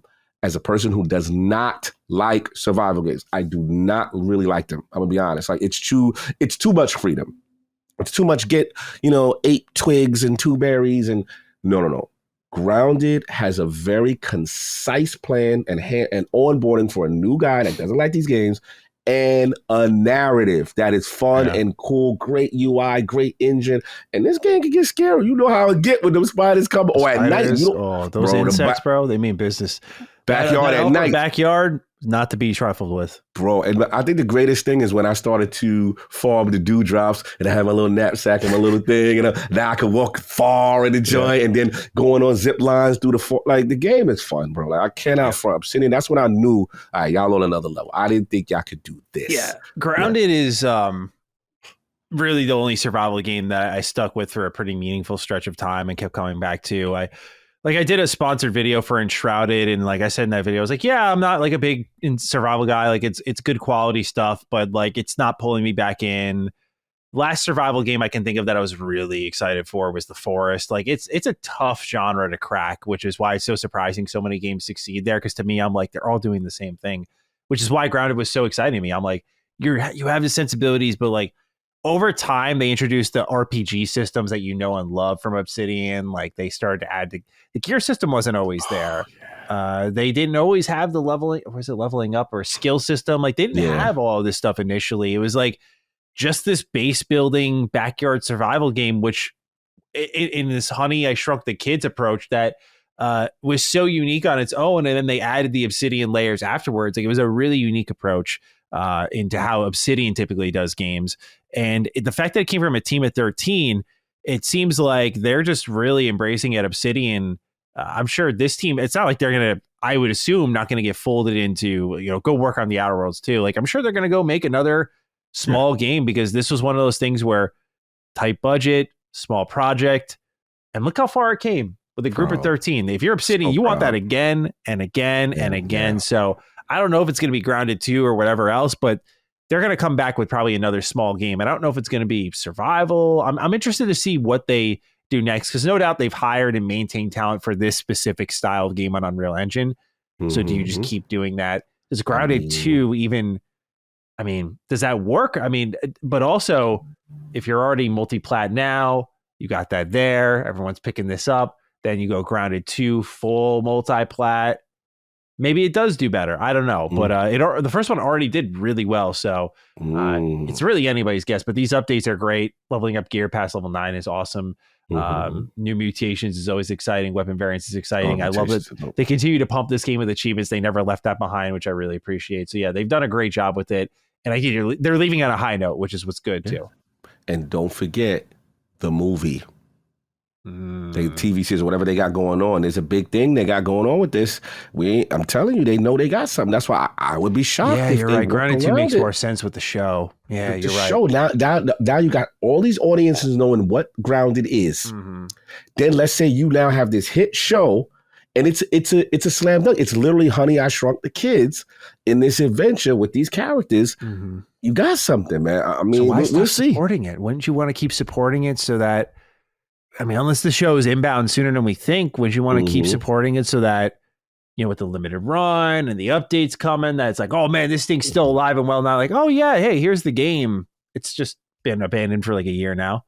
Now, another thought process, I don't know how you feel about this, is that one thought process that kind of came across my mind. I don't know if they would do this because we know we're now in this, you know, we're going to put maybe 1 or 2 or 3 or here or 4, you know, over there. But what if you now say, Grounded 2, but you got to get it over here. Game Pass. You create the FOMO. I don't know if that's what they will do, but I have heard rumblings that it's part of a thought process to say, yeah, you know what Grounded is and you love it. Yeah. But now here's 2, and it's Game Pass and Xbox exclusivity for like maybe a year or 2 before it eventually comes later. But for right now, like the PlayStation treatment. I mean, you know what I'm saying? It's like what is it? They gave us the Crisis Core. Here's Final Fantasy VII Remake now for us. Kind of. It's very interesting. If a Grounded 2 is in development, is it in existence? How do they handle it after potential success? I am so curious about this. I need to know this answer. I agree. Xbox has, according to Windows Central Gaming, reached an agreement with Crash Bandicoot and Spyro developer Toys for Bob for their new game. Now, I don't know what there is to really say on this, as Toys for Bob kind of said it themselves that they were negotiating, but now it seems they've reached an agreement, and I don't know if this means the game will be exclusive or what else, but an agreement has been reached. Cog, your thoughts? Yeah, this is kind of what I envisioned, man. I wasn't too worried about this situation because, again, from Toys for Bob's standpoint, they get to exist, they get to move on.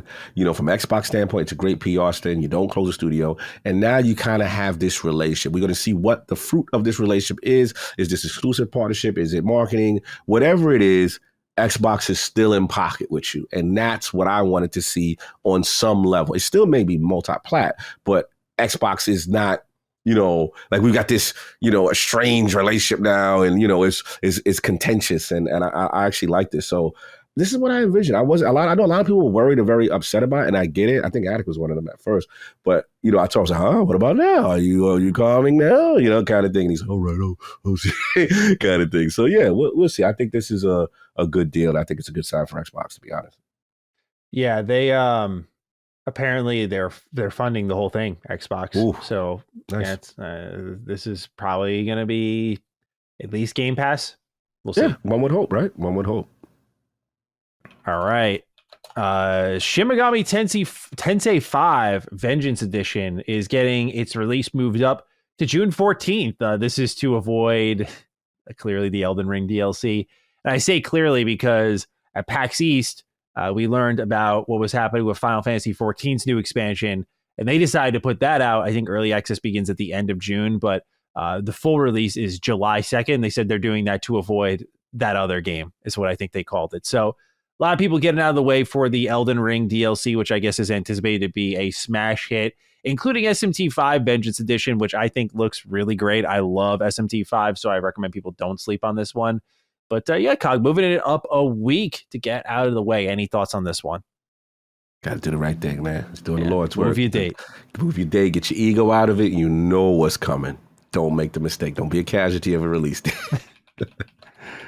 All right, we have next up here, sticking with JRPGs, Shinji Mikami's new studio accidentally leaked.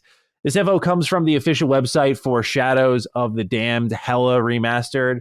Under the Creators tab, an image of Mikami is shown alongside a little biography, and the last sentence says, quote, after leaving Tango Gameworks, he established Kamui, Kamuy.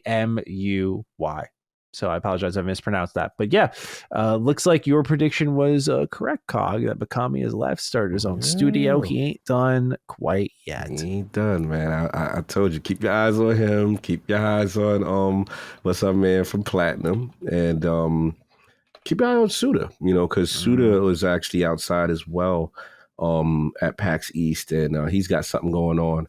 And I noticed he's also, I think they were the creators of this Shadow of the Damned, as well. So this is high level, top talent, from Japan. And man, anything these guys collaborate on, you want to know. You want to know. So yeah, big Except deal. For that one game. Except for that, we're not there yet. That side-scrolling game. Yeah, I'm not there yet. Yeah. I need to see more. Yeah. It's out there. For right now, I'm not there yet, but hopefully we'll see more next TG.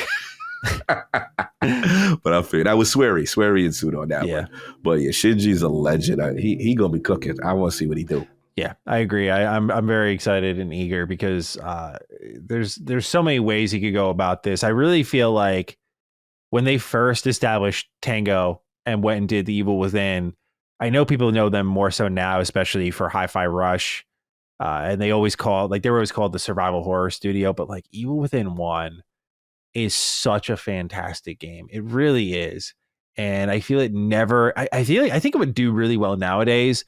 But back then, the fact that game kind of dragged, we were like, it's mid. Like I thought that game, and still do think that game, as someone who played it when it was first added to Game Pass in 2021, again, I think it's wonderful. Like just the survival horror mechanics, from like scarce ammo to tense butt clenching boss fights. It's just finally tuned right.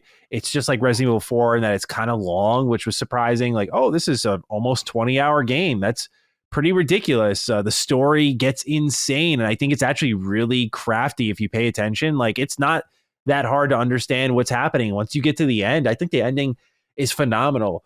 And then, the Evil Within 2 is more of a Last of Us style experience, but I just feel like he's brought us obviously a lot of classics, but with those initial goings at Tango, it was kind of like this diverse, lower budget output. And I'm curious to see what he does getting back to that, because you're going from Xbox kind of funding your games flush with cash to something else. And I'm just curious what that turns out for him. And I have all the faith in the world that he'll produce something great, but I'm excited because, again, I think a lot of these big game developers, like a lot of the zeitgeist about people leaving big companies is about like how the big company's failing or fucking up. And that can be true. But I think the other thing that can also be true at the same time is that a lot of these big developers have identified the budding issue in our industry is that games are too big, too long, too much money, and you got to go back to how they were being made. And the only way you can make that call right now is taking a bet on yourself. And you can make a ton of money doing that way too, right? Like if your team is small, you have a small budget, and your game does even moderately well, you can walk away flush with cash. So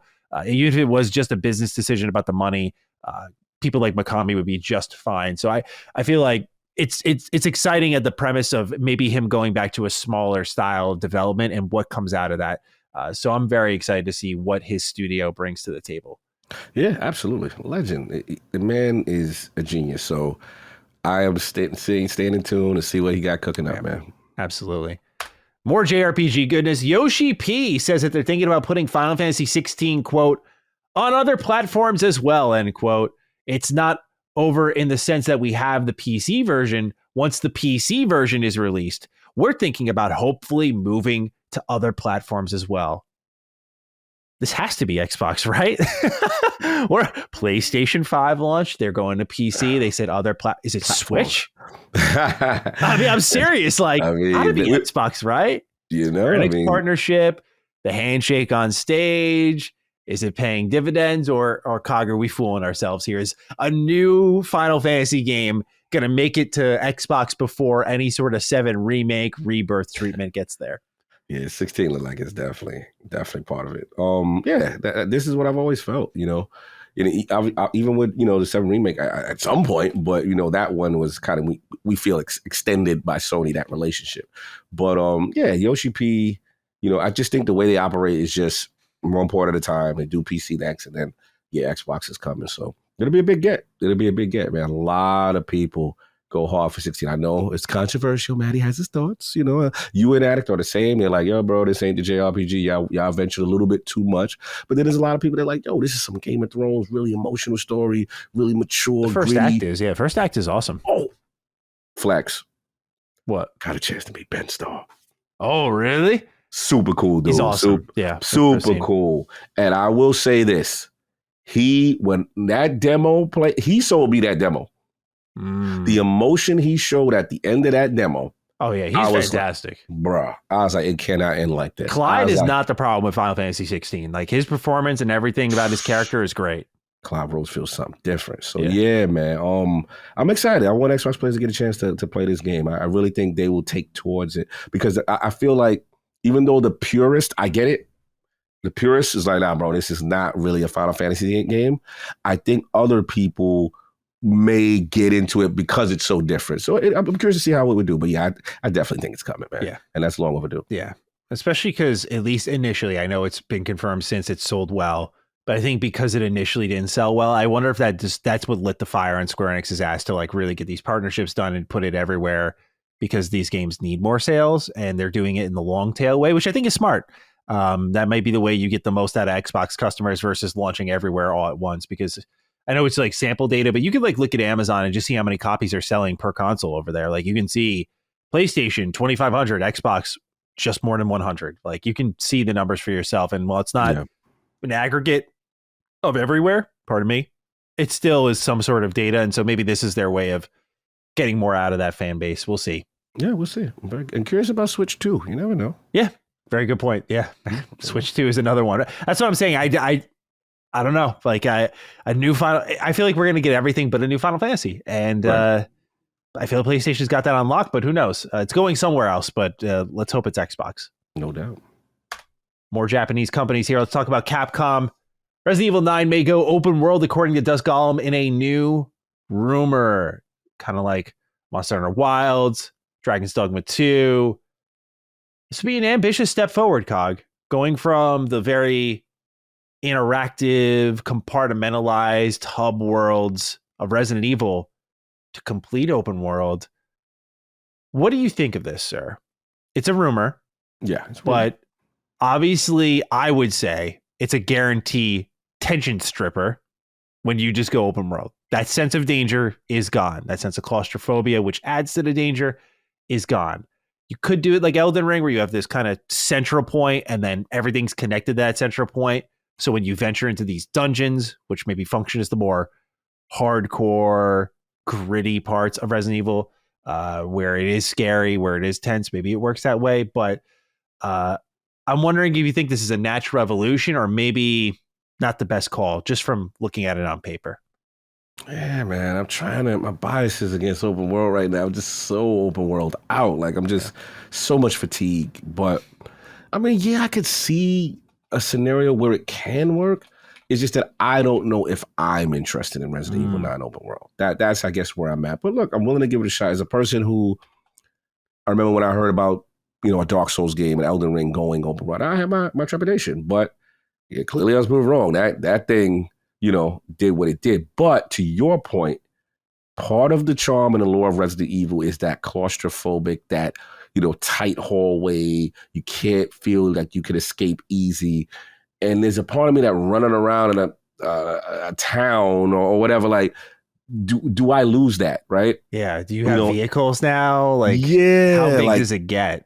And then if you're open world, then to me, the only way you get the tension is when you create like the horde of so many. But then it's like not that it's not Resident Evil, but it's such a fine balance of what the core of Resident Evil is, and if you stray too much far away from that DNA. Yeah. So we'll see. I'll be honest, I've kind of cooled on Resident Evil the last couple of entries, just in general. I'm just kind of cooled on the series, and even though I really used to love it. But we'll see. I'm willing to be. Which ones cooled you off? I'm just curious. I kind of fell off after like 4. I was kind of like, sure. They're cool. Don't get me wrong. They're not bad games. Have you played any of the remakes? Sorry, I don't mean to interrupt you. No, the remakes are fire. Okay. Oh no, the remakes are cool. I like that, especially two. Two was Yeah. fire.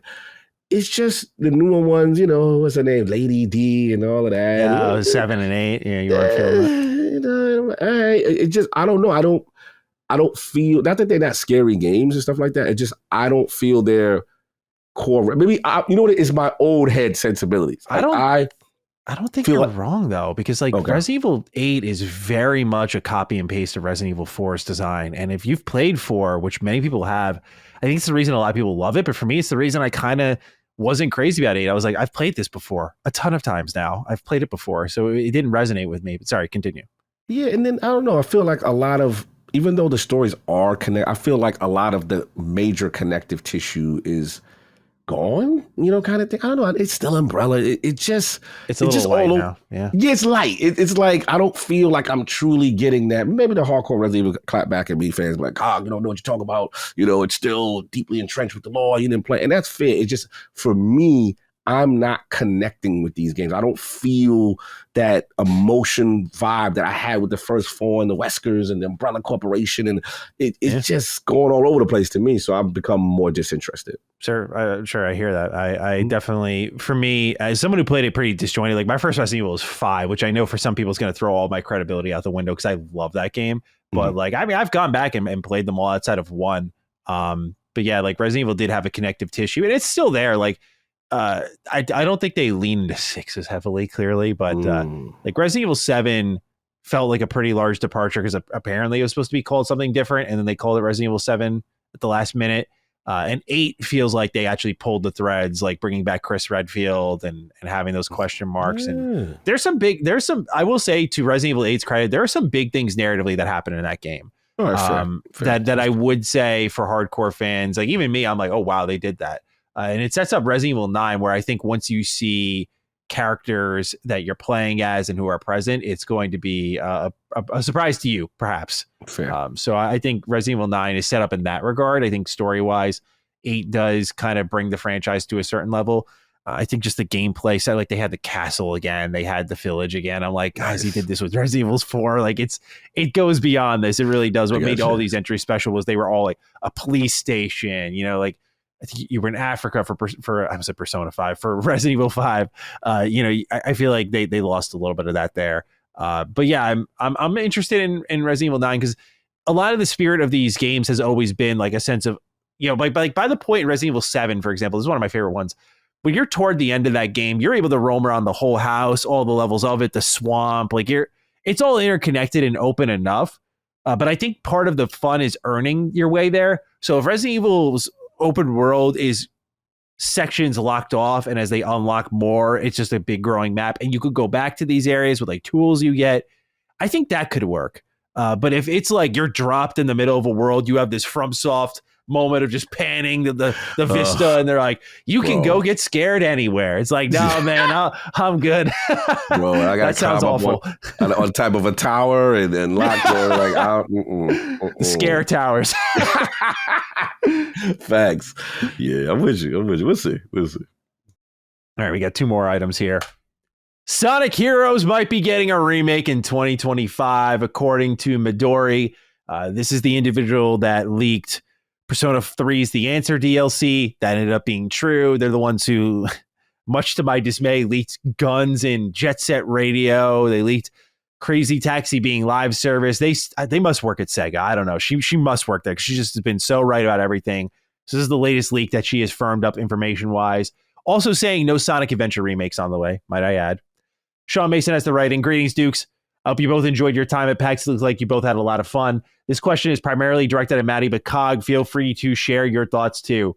There's been a recent rumor from an insider named Zippo suggesting that Sonic Heroes might be in line for a remake. Maddie, given your affinity for Sonic the Hedgehog, what are your preferences for the remake?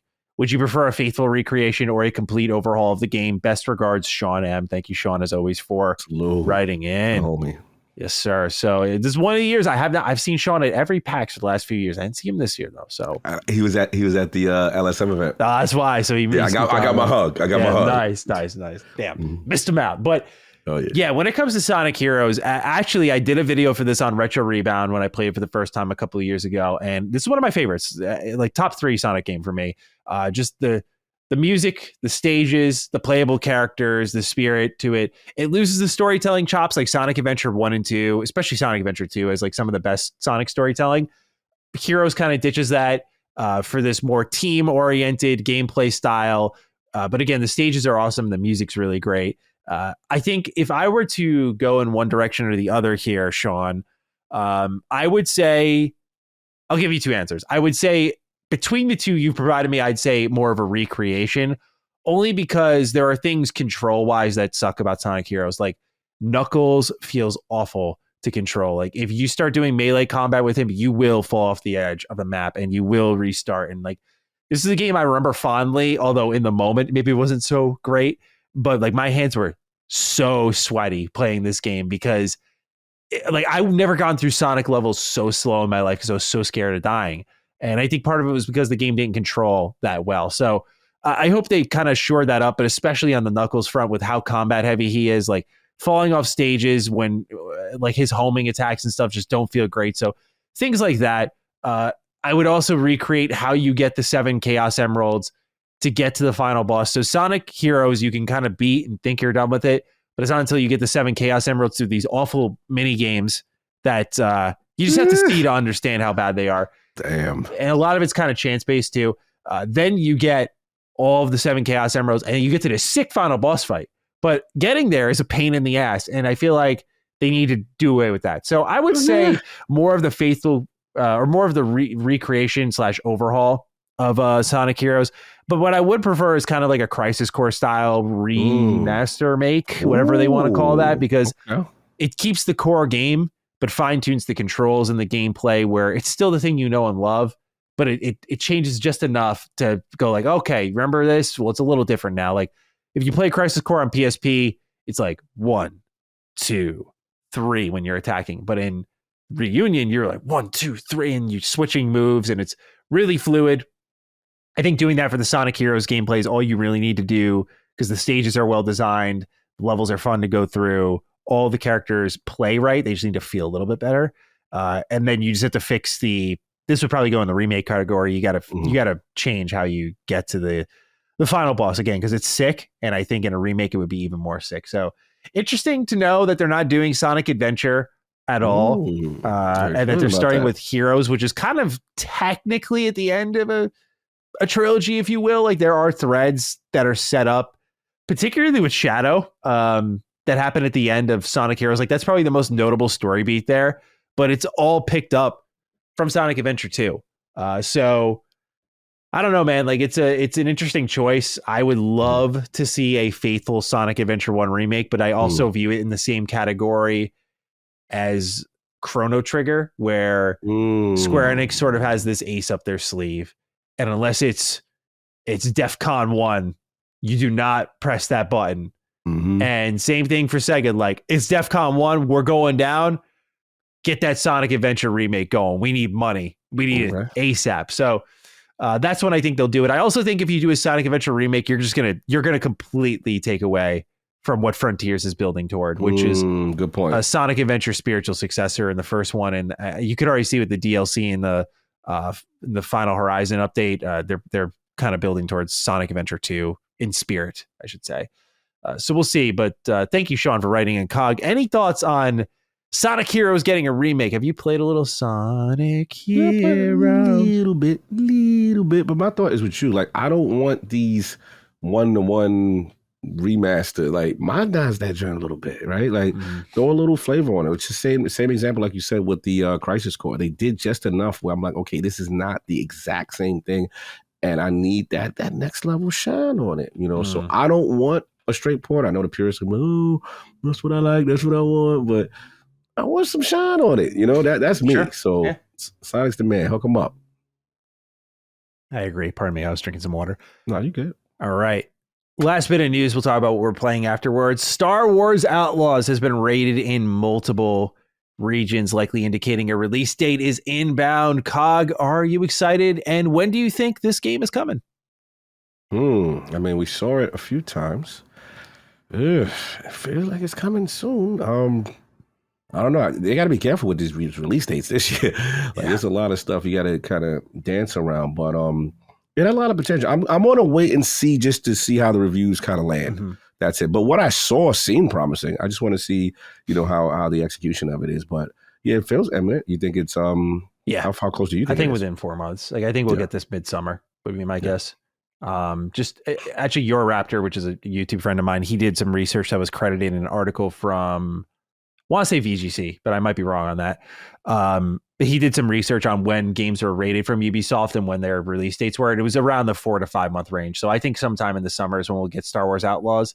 And I'm really excited for this one, actually. Like, I've not said that about a Ubisoft game outside of Mario and Rabbids in a while. But look, am I burnt on open world games? Sure.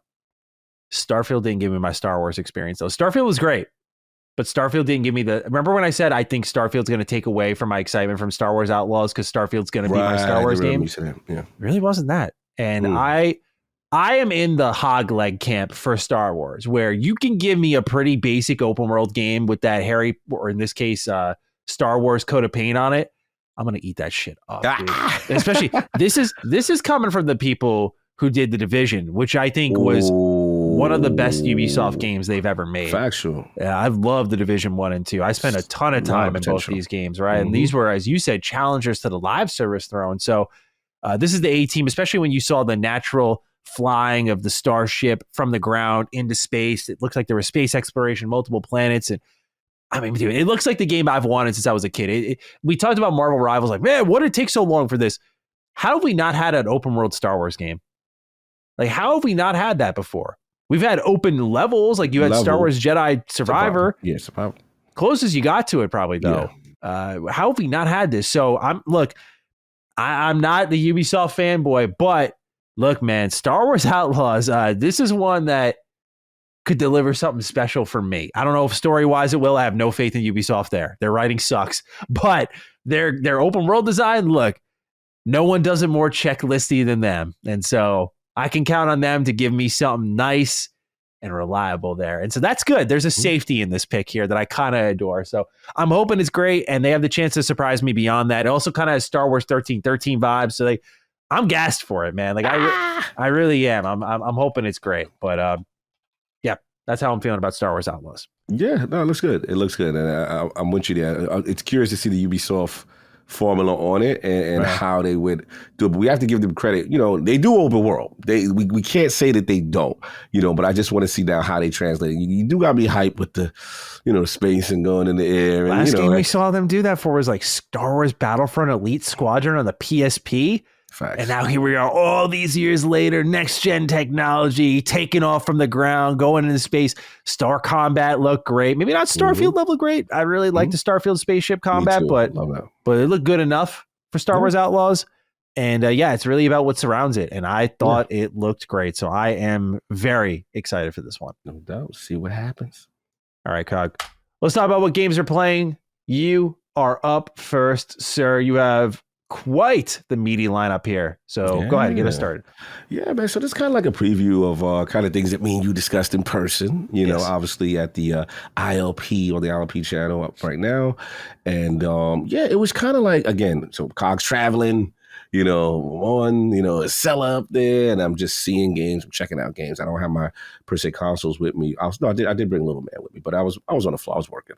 But it was a couple of games that I caught my eye, and I gotta be honest with you, man, like, as a person who is a Diablo guy, or at least I would say a casual, above average casual Diablo player, and I'm like, okay, this is, the type of looter from a top-down perspective that I like.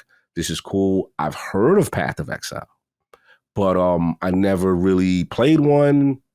I know the community of Path of Exile is very hardcore. A couple of people that I know that really go hard for the game, but I was excited to hear that, okay, Path of Exile 2 is on the floor. And I'm like, all right. So we got, behind the scenes with one of the pillars in their community, this guy named Octavian, really super cool dude, super knowledgeable dude. And the first thing I noticed, there was 3 classes to choose from: Sorcerer, Barbarian, and I forgot the third one now. I'm blanking right now. But the cool thing that I noticed was the engine. The engine was absolutely stunning. And I'm just like, okay, that's number one. You got to nail that down because Diablo 4 done set the bar, you know what I'm saying, with that. So the engine, great. The first thing that I noticed is when we went to those skill trees and the level of expanse and detail and what people were telling me, and these are my shout out to my man Nick from lordsofgaming.net, is because I was trying to understand the culture of the Path of Exile player. And for what I'm understanding is like, they like, bro, you playing Diablo, that's light. We, the Diablo 2 guys, and we feel Diablo's been casualized. They've gone away from the essence of all these skills, all these things you can do, these augments, all these. And I ain't gonna front, Matty. I was blown away. And all the things you could do from a gameplay perspective, the boss fights were absolutely spectacular. It looked great. So yeah, we have a video up right now. It's on lordsofgaming.net. Go check that out in the Lords of Gaming Network YouTube channel. Great interview. We asked tough questions. He was about to smoke. So definitely Path of Exile 2, you are on my radar, and free to play, which was also a big surprise to me as well. So that was that. The second one was this game we discussed. It was called Evolutus Duality.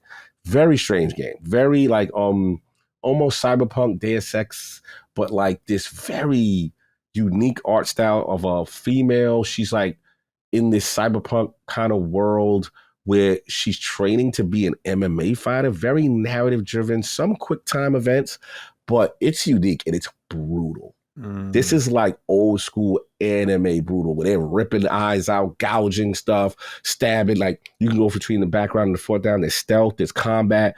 It's a narrative game that gets into a 2D fighter, but then it's so much going on with this game, right? So I believe it's PM Studios, the publisher.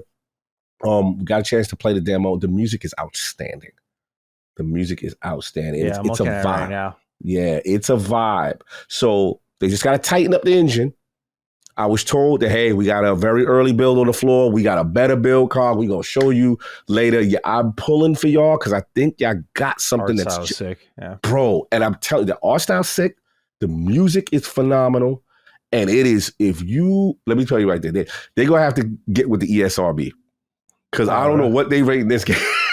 Wow. They're doing some things in this game, man. They're doing some things. So yeah. Go check them out. Evolutus Duality. Third one, very unique and funny game. It's kind of a top-down ARPG. It's called Corridon. And what I liked about it was co-op, I think up to 4 players, where you kill beasts and you can assume their form. And you can transform into like this panther. Where the mounting jokes came from. Surprise mount mechanics. Okay, surprise mount mechanics. Yeah. So, check out that little podcast to get the context behind that. I just want to make sure I could put a face to this one. Okay.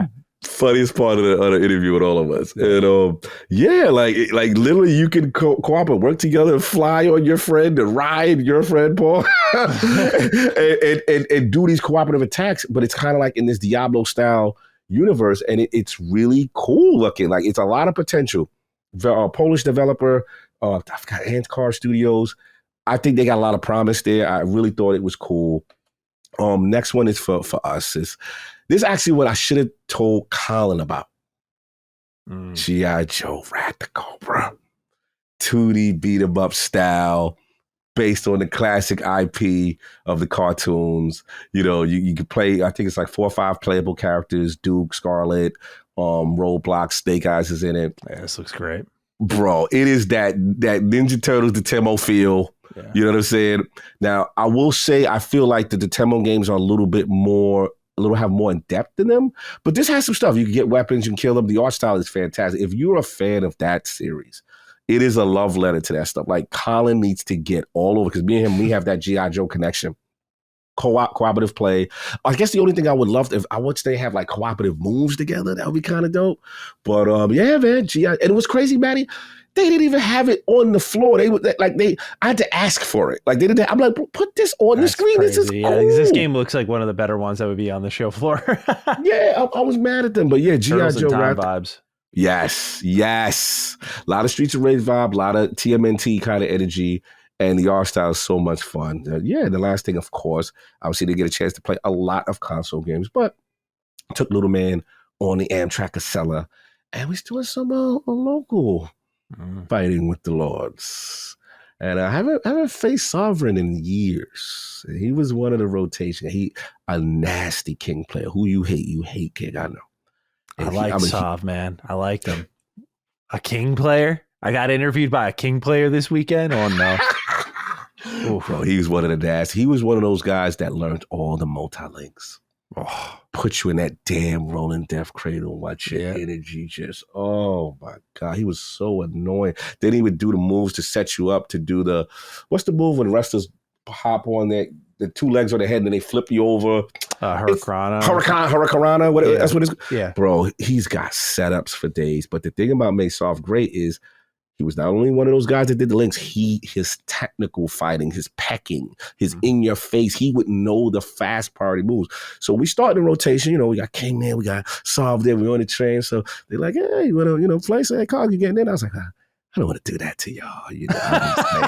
So they're not a part of your usual Tekken rotation. No. Schedule. So this is the first time I get to fight the Lord, right? Oh, boy. So Solve gets in there, brings King. So I'm thrashing this boy bad. Like I'm feeling bad at first. So I was like, I feel like a little bit of a ringer, and I could tell in his defense, he's been playing like on the computer gets hard, but he really hasn't had enough time to put in practice and work.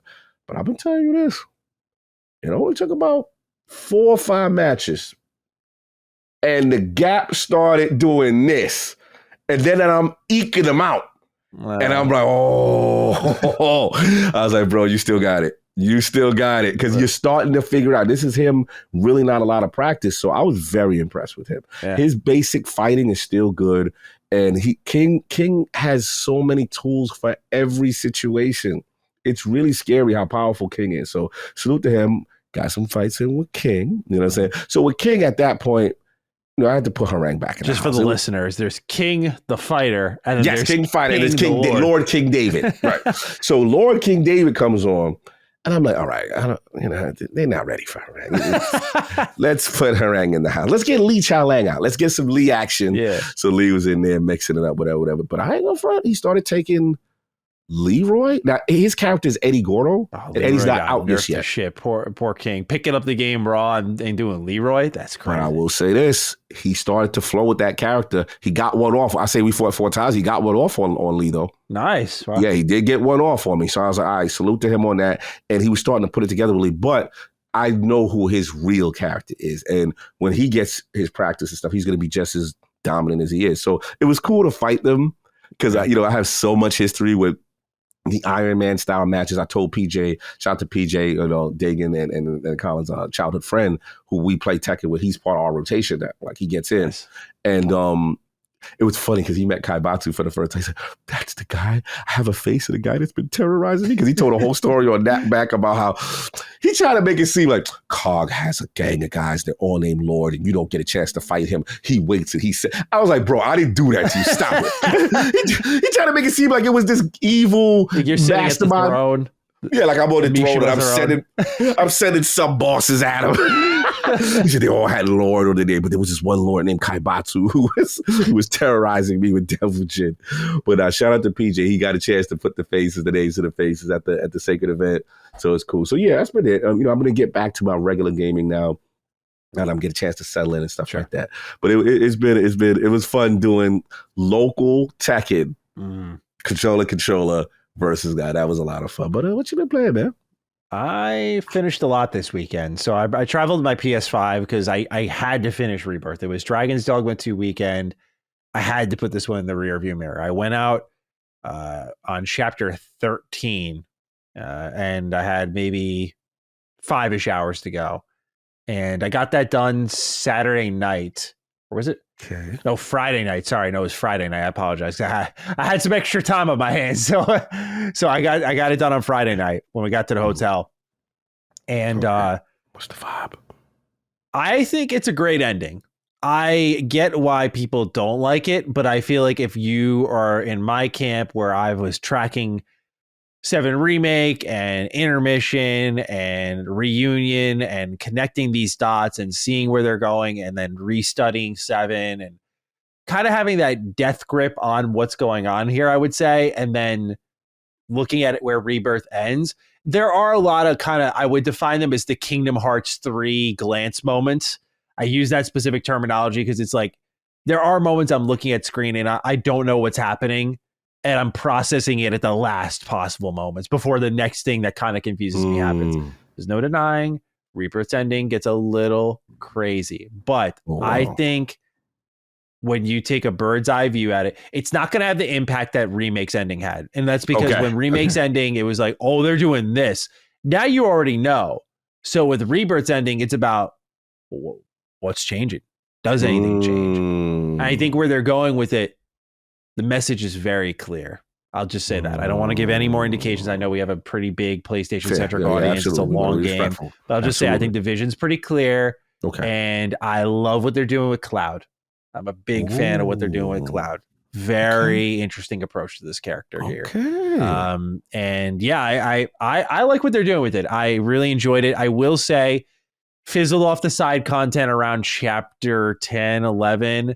Kind of beeline the ending of the game. I was, and by chapter 12, they introduce some new mechanics and another slew of content, and that's not even accounting for additional fights of the Golden Saucer and the Chadley fights. I mean, this game is, even if you don't experience the breadth of content it offers, it is extremely impressive, everything they have packed into this game in 4 years, and that it's all quality. It is extremely impressive. Did I play all of it? No, but I'm doing what I did kind of with the Remake, where Remake, where do I want to start my thought here? I'll say this. I will come back and I will start dusting this gradually, just like I did with Remake.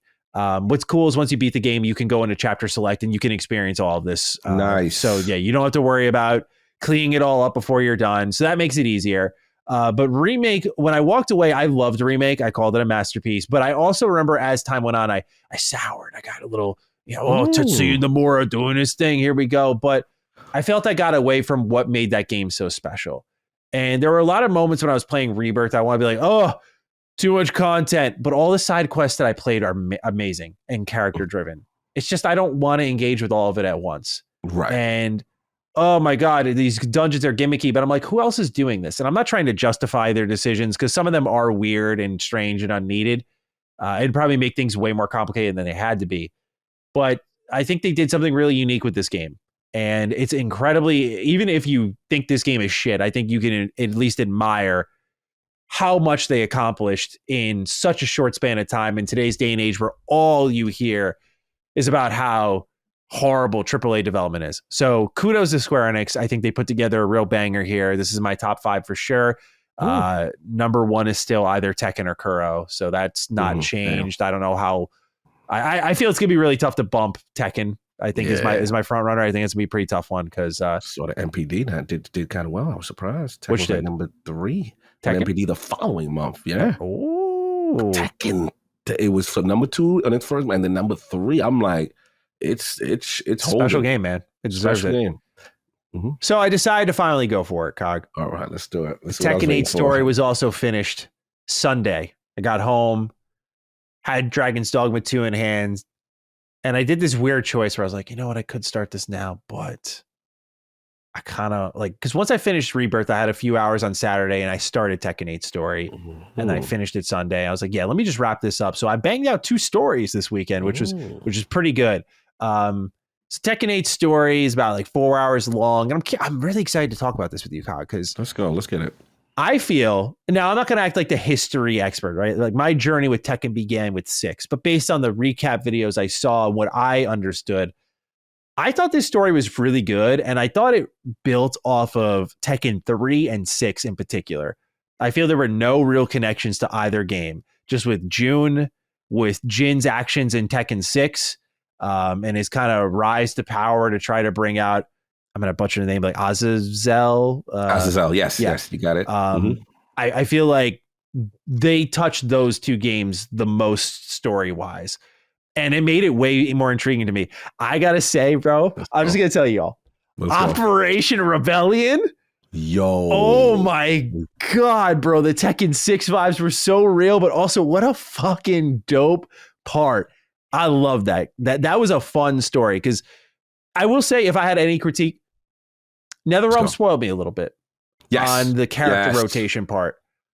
I think everyone was involved in meaningful ways, but I didn't like that it was like only Jin for so long. I was like, Agreed. yo, Fair. give me some of these other fighters. But you know what the trade-off is the story had way more focus because it was centralized around him.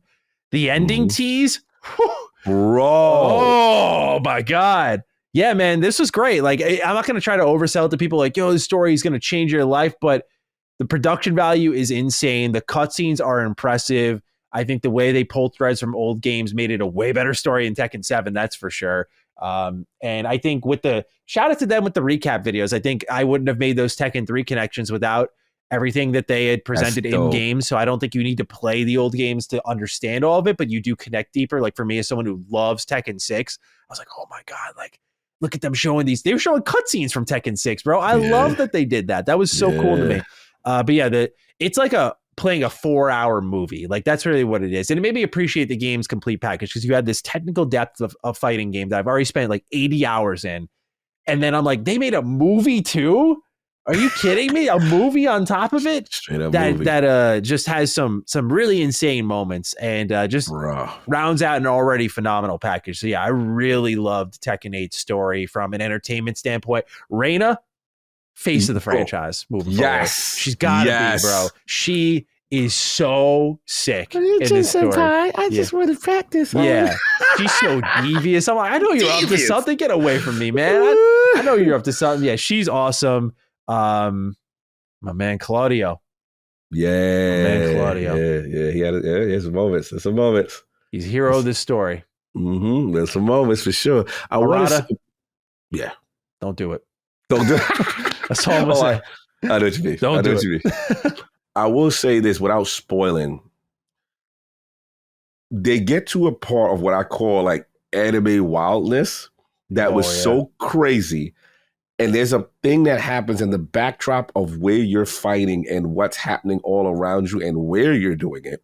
And there's a part where the music gets crazy. And I'm like, yo, this is insane. Like it's just, it's a movie. You're playing like this little, anime style movie. And again, is it going to be the greatest narrative? No, I'm not going to go there. Like I said, as far as like, we know what NetherRealm can do, but I agree with you for how they handle it and made it Jin focused. I thought was really cool. They set up the future very well. And for you, I'm glad that you said that it resonated with you as a person who just really played 3 and 6. And that's pretty much, your history. For people who are brand new, because people at LSM can ask me, Carl, they said, I love when you and Maddie talk Tekken. I don't even play. Like, oh my God, you guys. And I'm like, bro, I love that they had those story vignettes and for each Tekken game. So if you've never played the franchise, you can sit there and it's like a little popcorn movie. You watch each one and you're up to speed. And they're quick. And really they're quick. Like if you really want to get into it, you're not going to be there that long. So that's good too.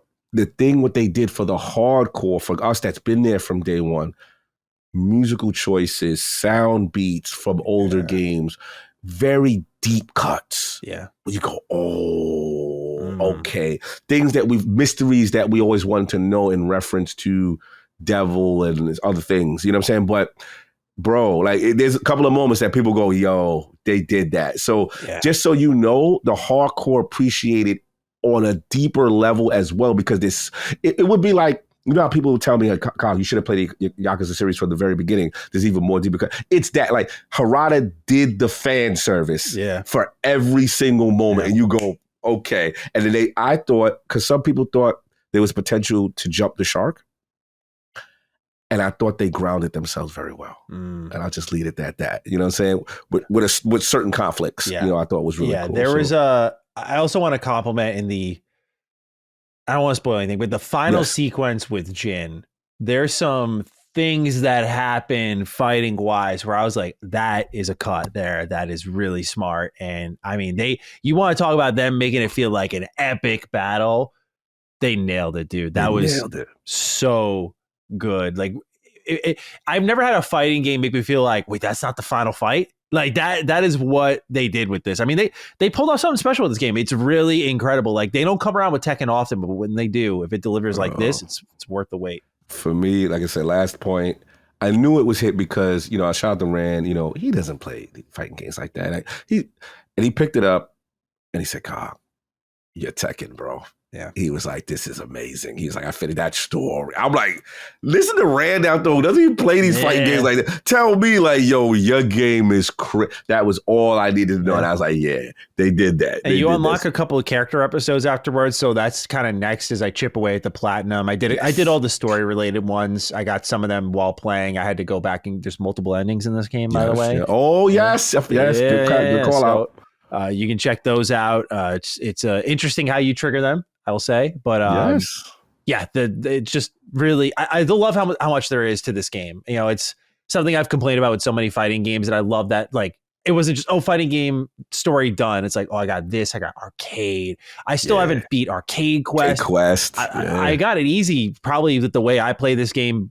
You know, bobbing between online and single player. I probably got an easy another 20 hours before I see everything the game has to offer, which is so exciting. Like, I just love playing this game. So yeah, it's a gift that keeps on giving. So Tekken 8 story is done. Our journey with Tekken probably won't be done all year. So stay tuned for more on that. So then last one I wanted to talk about. Let's go with you. Oh, the big. Yeah, I saw this one on the list. Yeah. I got questions. I've been out of the loop on this. Okay. Yeah, I got to this one late, unfortunately, with like travel and everything, but I got some time in this week and I've been playing Dragon's Dogma 2. I want to talk about the game first. We have a couple write-ins about microtransactions, performance, all that stuff, but we'll get to the write-ins afterwards. So, Dragon's Dogma 2, man, we all know how much I love the first game, and I know this is going to be one of those kind of Tekken cuts where we're going to keep talking, and I'm going to have a new story every week because this game's just so fun, man. It's so challenging, though. I will warn people, and I expected this, so I didn't care. Because I had played so much of the first Dragon's Dogma. First Dragon's Dogma, slow opening. Slow. Like you go through this tutorial section dungeon, then you create your character, and then you're in Casardis, and then you got to roam between a couple of forts, and then you finally get to Gran Seren, and then finally it kind of opens up and you get the quest board.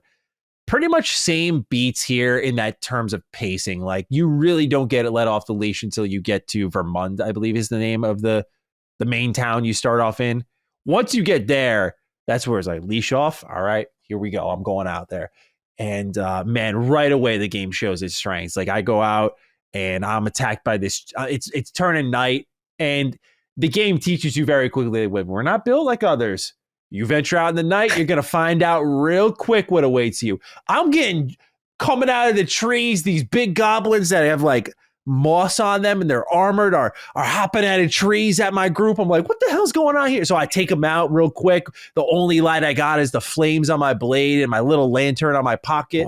So I fight my way through. And all you hear is, oh, big ass troll comes out of the woods. It's like, oh shit. So I got to go take them out. Like, this game, and this is all happening in the open world, just right then and there in this random little pathway I'm on in the woods. Like, it's not I went to an open area and here came this preset boss. Like, no, it just happened, man. It's all trying to like crawl up his body. I'm like, I'm gonna stab the fuck out of you for surprising me like that. Like, yeah, they cooked with this game. The sensibilities and the strengths of the first game are here, alive and well. I started off with the thief vocation. I built Revan as my main character, Bastila as my main pawn. Had to do it, so I'm gonna try to make her a Mystic Spear hand. I was a little disappointed that, like, I'm usually not about the fashion, but like my plan when I built my character and customized them, like I even went and brought up pictures of them just to make sure I get the little details. Oh, you did it. You was doing that. Okay. I went for it. I was thinking like, I'm going to wear, of course, for Revan, like a hooded robe, right? But I can only do that if I'm mage. And I'm like, no, but I want to wear the hooded robe and like one sword and have that be it. So I'm going to have to figure that one out. I'm going to have to navigate a little bit. I'm hoping that the warrior class or the fighter class has something for me there, because I am going fashion oriented, because I want to get pawns that play to KOTOR or other shows. I was talking to Locke about it. He's trying to get a whole party of Lord of the Rings characters. Yo. So yeah, like the pawns are sick, man. But like Bastila is easy. You're a Mystic Spear hand, some kind of tight leather armor. And hopefully it's like a light brown color. And because I got her face and her hairstyle like as close as you could get. I think I did a good job with it. But yeah, just creating my party, like there's an excitement to it. It's why I'm so happy they kept it single player. Just no worries about like co-op and like wasting time customizing. Like these parties matter. Pawn systems even better now. Like as I talked about with Dragon's Dogma 1, like they'll tell you, oh, there's a chest up here. Harpies go for their wings, that sort of stuff. Like you would see that in the first game. In this second one now, the biggest difference I've noticed is like I'll be jogging around and a lot of these quests are unmarked. Like you kind of have a general area of where to go. And once you get to the radius, you gotta like find something. If that pawn has experienced that quest, it'd be like, over here, Arisen. And he'll run over and just take you down. I'm like, that is fucking awesome, dude. I love that. I love how they did that. Like, you lead me to the area, and then the pawns help you out. If they've experienced it, they haven't, you find it out, and they all learn together. So if someone downloads Bastila online, they have that knowledge now. And it's just, yeah, man, what a special game. So really loving it. Combat feels great. Thief is fun because he's got an execute move. So if you get someone low enough, you could just grab them and stab away. And man, it's fucking sick. So that is the plus I can think of initially. There are questions about microtransactions, performance. Yes. I'm going to read both these write-ins. We'll talk about them combined. Dying to hear your answers to these. I see this on Twitter going crazy.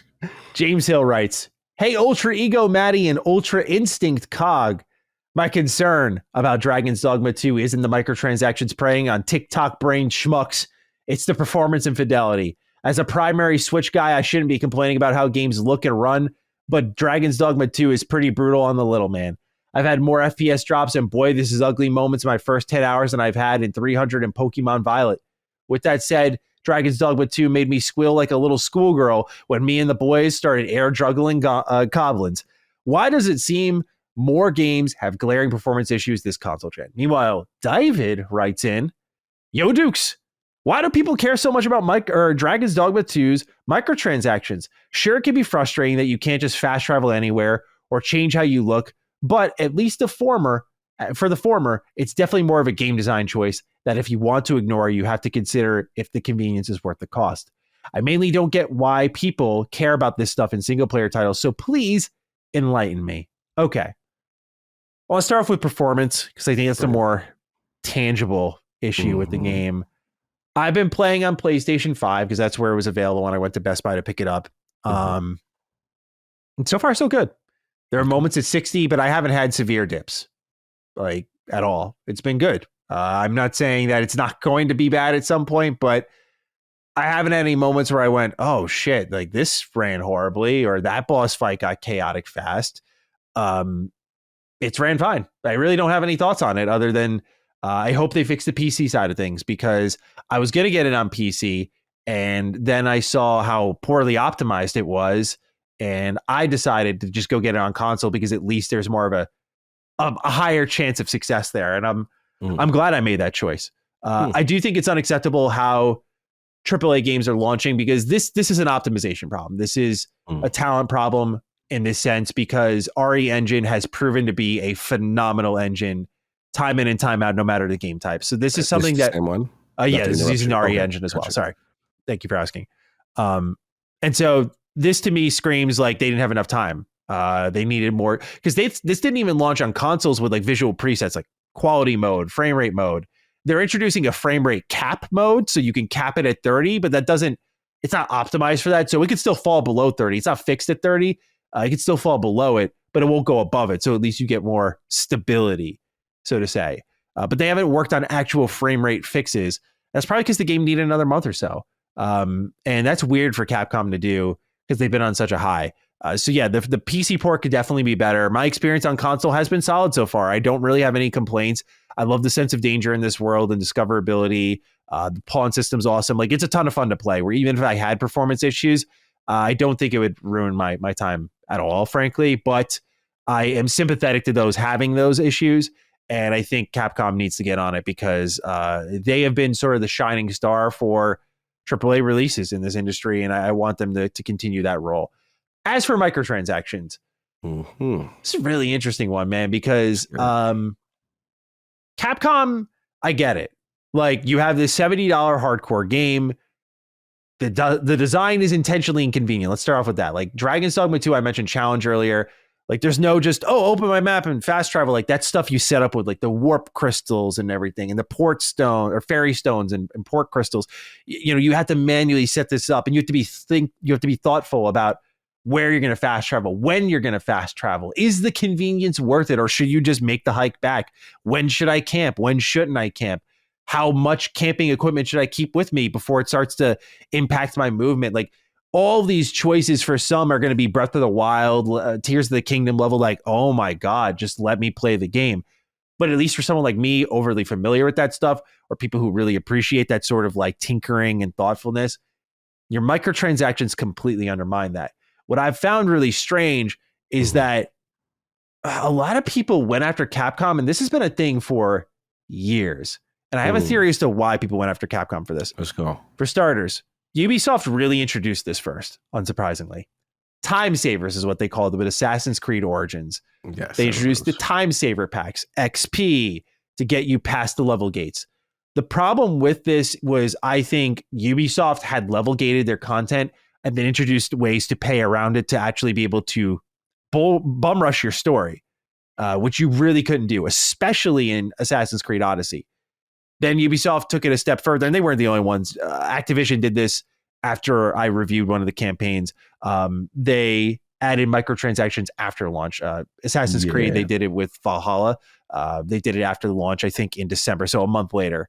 The problem here is for Dragon's Dogma 2 is they snuck in these microtransactions after launch. Now, what I will say in defense, and I don't know if everyone gets the same things, Fighting Cowboy, one of my good friends, made a video talking about all of this, and my man was popping off. He stands on his business, bro. Stand on square. All right. He called his viewers people who have brains as smooth as bowling balls. Like this guy does not give a fuck. Way outside. All right. I respect it though, because a lot of people need what I've been saying for a while. I talk about it more here on podcasts. It's never really relevant in my videos because I fortunately haven't had many challengers, so to say. But a lot of people don't understand how monetization works on YouTube. A lot of people think like when you're paid off, it's this shady backdoor deal, but there's literally FTC laws that can have you sued up to $50,000 if you don't disclose when you're doing sponsored content. Like you have to check paid promotion when you upload onto YouTube. You have to verbally and visually disclose it. Like I think it started because of PewDiePie, who was doing secret sponsored videos, and they're like, no, you can't just hide that. Like people need to know you were paid to make this video, even if you weren't paid to say certain things. But a lot of people don't understand how that works. And if anyone ever wants to write in and have me explain more of it, I will, but I don't want to get away from all of that. A lot of people thought that reviewers were paid off and tried to hide that microtransactions were in the game. Fighting Cowboy showed that the brief he got, which I didn't review Dragon's Dogma 2, so I wasn't fully aware of this. They were sent a brief that said, like, we're adding microtransactions. Check that out here. And he opened up the image, and there it was. And you could see, like, the price points, what they were selling. And like most AAA games, I looked at it and I had the same reaction he said in his video, which is, this is fucking dumb. Who's going to buy this? And I would have moved on too. Especially when you look at Capcom, who, please look at Monster Hunter Rise, especially, but Resident Evil, Street Fighter, any Resident Evil remakes, whether it be 2, 3, 4, their games have a stupid amount of microtransactions. This should not have been a surprise. So why is it a problem? I think for starters, it stems back to the surprise. It's here. Reviewers didn't disclose it, whether they were caught sleeping at the wheel or, and I'll be honest, because I've been stuck up on this, sometimes it's buried and hidden in emails. Like it's not very apparently there. It's not bold. Gotcha. It's in the final page of the review guide. I've found it before. So there's nefarious intentions, no doubt, in some cases. But whether reviewers missed it or it was not disclosed, no one's really sure. I imagine that Capcom didn't make a special sheet for Fighting Cowboy versus the rest of the reviewers who got the game. I imagine most people either saw it and went, this is stupid, who cares? They've done this with a bunch of games before and it is what it is. Or they just didn't see it at all, or they ignored it. I think the problem is the surprise, it's here. I think the other problem is it's undermined the design. And the reason it backfires on Capcom on PC is people have now made mods to add the things that they're trying to sell in storefronts.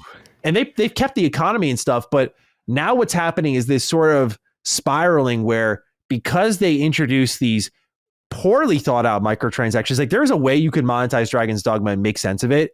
But the way they did it, they're like every inconvenient design decision that's designed to make the game what it is has been monetized now. And so now people are making mods in response to make it easy to circumvent that, which is undermining what your game does in the first place really well.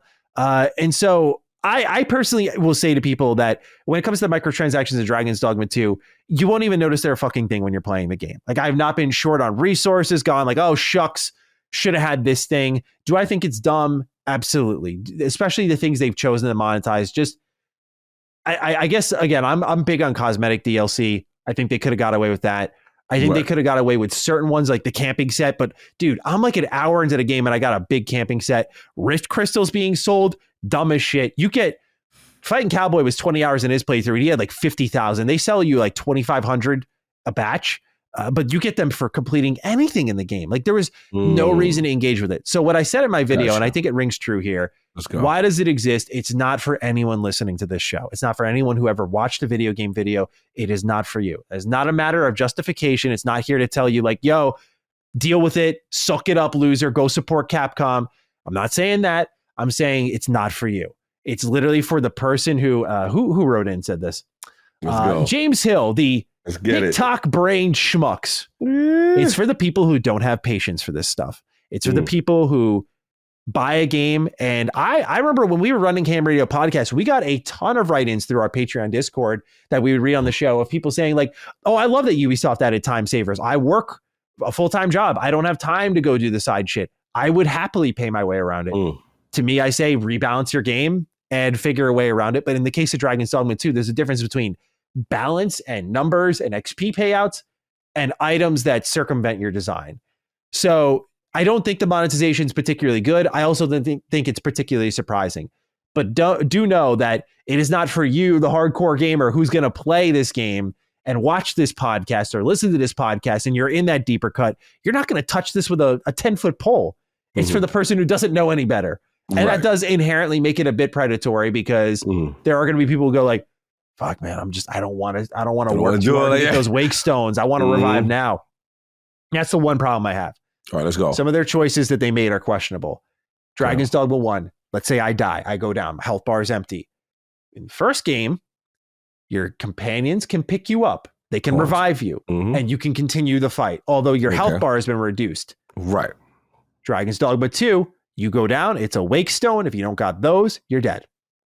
So last night I'm playing and I died against that troll boss. I had to fight it twice.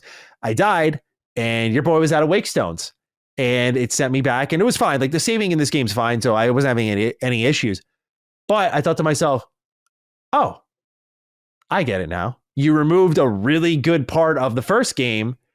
And I wonder why. Like there was no need to change that. So I will say, while some people go, it's not a big deal. Dragon's Dogma 2 and Capcom aren't entirely innocent in this affair here. Fair. So yeah, it's a phenomenal game.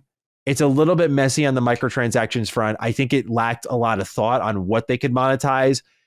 And so, yeah, that's where we stand now. Performance-wise, I've had a fine time. But, Cog, I've been going for a mile a minute now. What are your thoughts on anything I shared here? If there's anything I missed. No, you knocked it out. I mean, that was what I wanted to know because, again, if it wasn't for you and your affinity for this franchise, I wouldn't know, how you feel in reference now to the latest iteration of it. And, again, the game sounds great as far as the pawn system and everything that's going there and the epic battles. I see what you're talking about on Twitter because I see these random clips of people getting set on by like crazy creatures, wild stuff popping out on them. And I think it's the funniest thing ever. Like, I'm like, yo, that does look wild, crazy. So the random nature of it does intrigue me and it does have epic scale. As far as the microtransactions, I've seen both sides of it. I've seen people say, hey, what's the big deal? You don't have to engage in it. And then other people are like, hey, this sets a, slippery slope, for what's going on and kind of thing like that. But yeah, I mean, obviously it is something consistent with their titles. It is interesting. I thought fast travel, was interesting, kind of thing. I was like, all right. Yeah, like that's another dumb one because that's a big part of the game. Like, I think they could have got away with it if they didn't have that and like the wake stones in there. Yeah.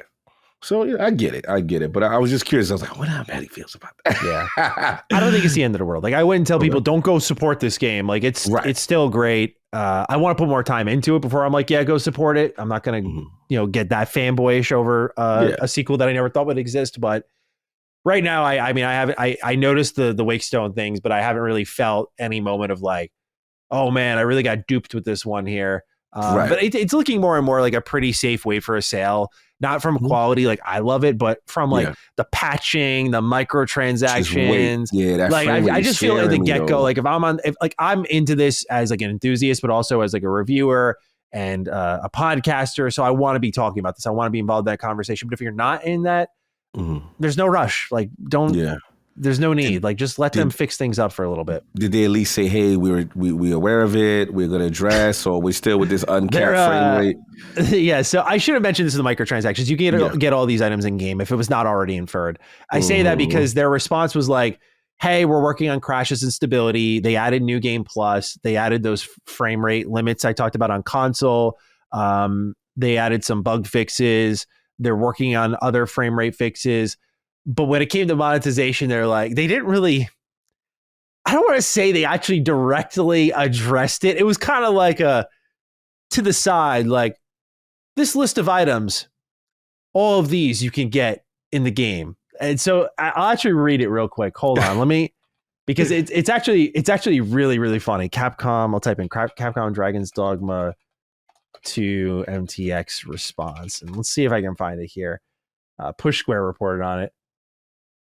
And right here. Where'd it go? Anyway, point being is I'll grab it in a moment, but Capcom was pretty much like saying like this item here, the Art of Metamorphosis, to be able to recustomize your character, you can get that in game. They were like, what do you mean the poor crystals, you can get that in game. Like they were just telling you like you can get all of it in game. Like you don't have to buy this stuff pretty much, but without saying it. They were kind of reiterating like, hey, this is all available in game. So, don't worry too much about it. Yeah, here it is. They noted here that all the items listed below can be obtained in game or as paid DLC. Art of Metamorphosis, character editor, ambivalent rift essence, change pawn inclinations, port crystals, which are the warp location markers for fast travel, wake stones, restore the dead to life, 500, 1500, 2500 rift crystals, which you can spend beyond the rift to like get new pawns.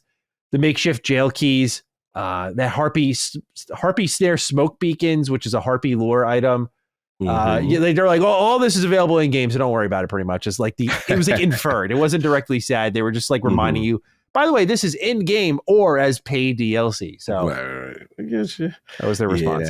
Flirting with the line left. Yeah, absolutely. I get it.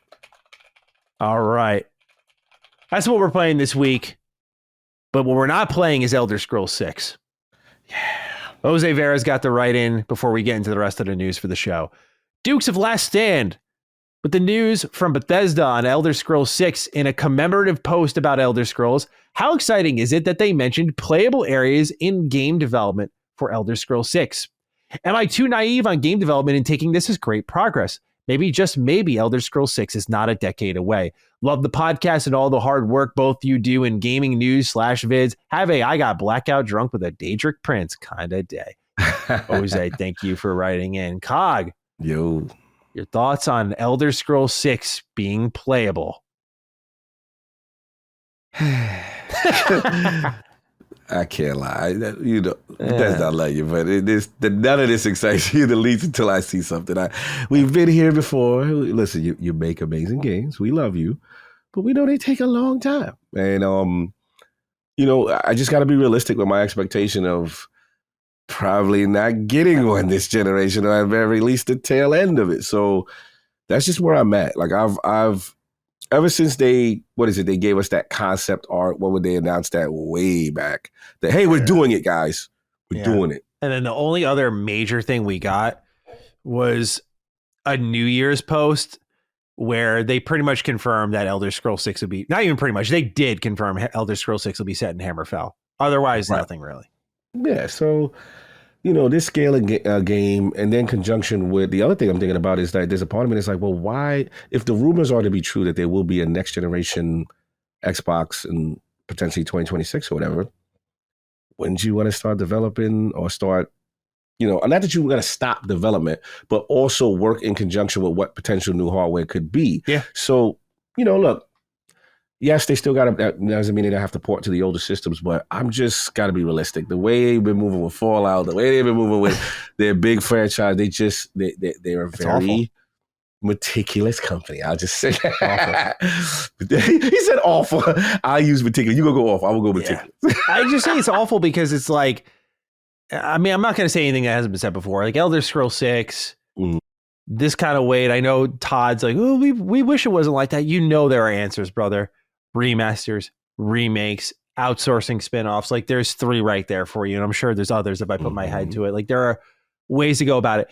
People are fine waiting for Mass Effect because they do ARGs every year for N7 Day. So it's like this, you forget about it and then you get brought in. It's like, oh, they're building this teaser event.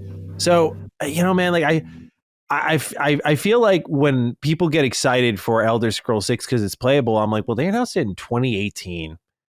It should be at the bare minimum playable. Okay. And I would say don't run away with the term playable because Starfield was playable from start to finish in 2021, I believe. And we saw how long it took to come out. So this means it could be floating white blocks in blocked out stages for Elder Scrolls 6. Like they're playable can mean a lot of things. So I would say, no, I'm not calling you naive, Jose, but reel it in a little bit here. Yeah. This isn't necessarily, it's not bad progress, but it's not great progress either. I think a lot of people have convinced themselves though that this game will just like never come out. So, hearing it's playable, it's like, oh shit, nice. I think Starfield throws a wrench in things too. It took a lot longer to come out than they expected. Yeah.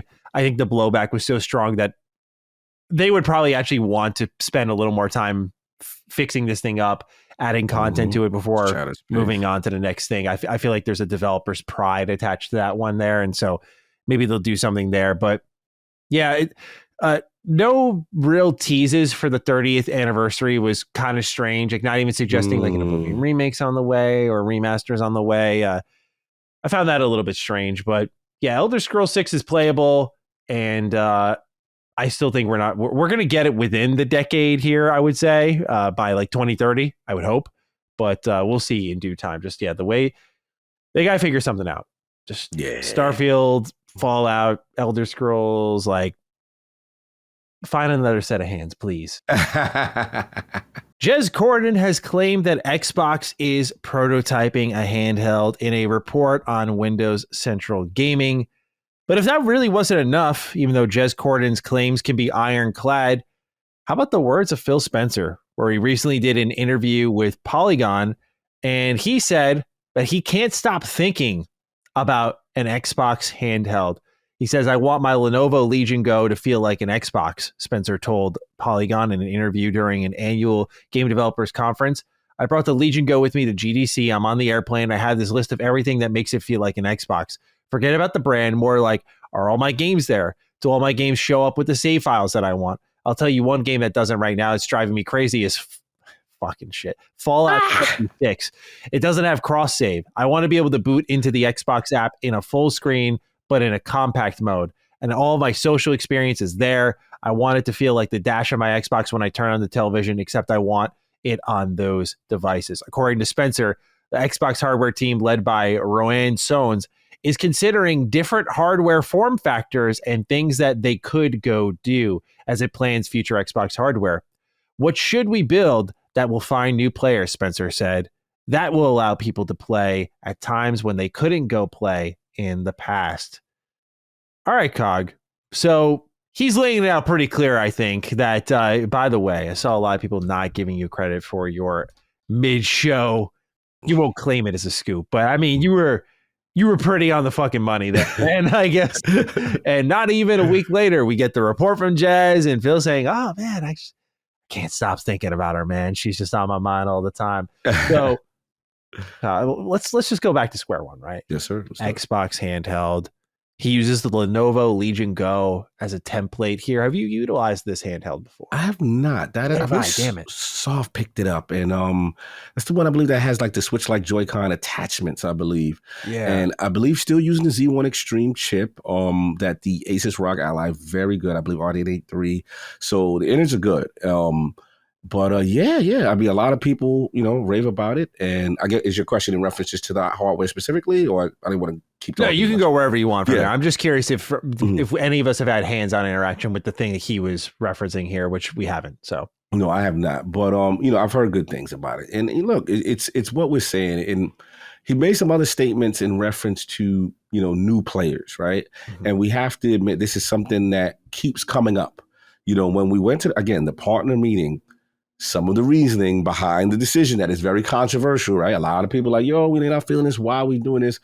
One of the things that came up is the console market in that circle, right? And they're not seeing the growth there, right? They even mentioned about, I think I saw an article in reference to as to why some of the layoffs happen, you know what I mean, in reference to this, in terms of ABK and stuff like that. So again, I'm not giving a full pass on all of this, but we have to admit that the console market is the same circle for the most part. So it's the new players. And I believe comments like Gen Z and like, we've got to get these players who, let's be honest, not, they're going to play a mobile. They're going to, they're not from that era where we inherited this console underneath the box, and they want to get a piece of that pie. So this is the experiment. I think this is the mindset of, well, if we make a portable device, right, and it has Xbox hardware and it doesn't have those barriers, there's a seamless integration, there's less friction that comes into, what does that do for us? And I am so with him because selfishly,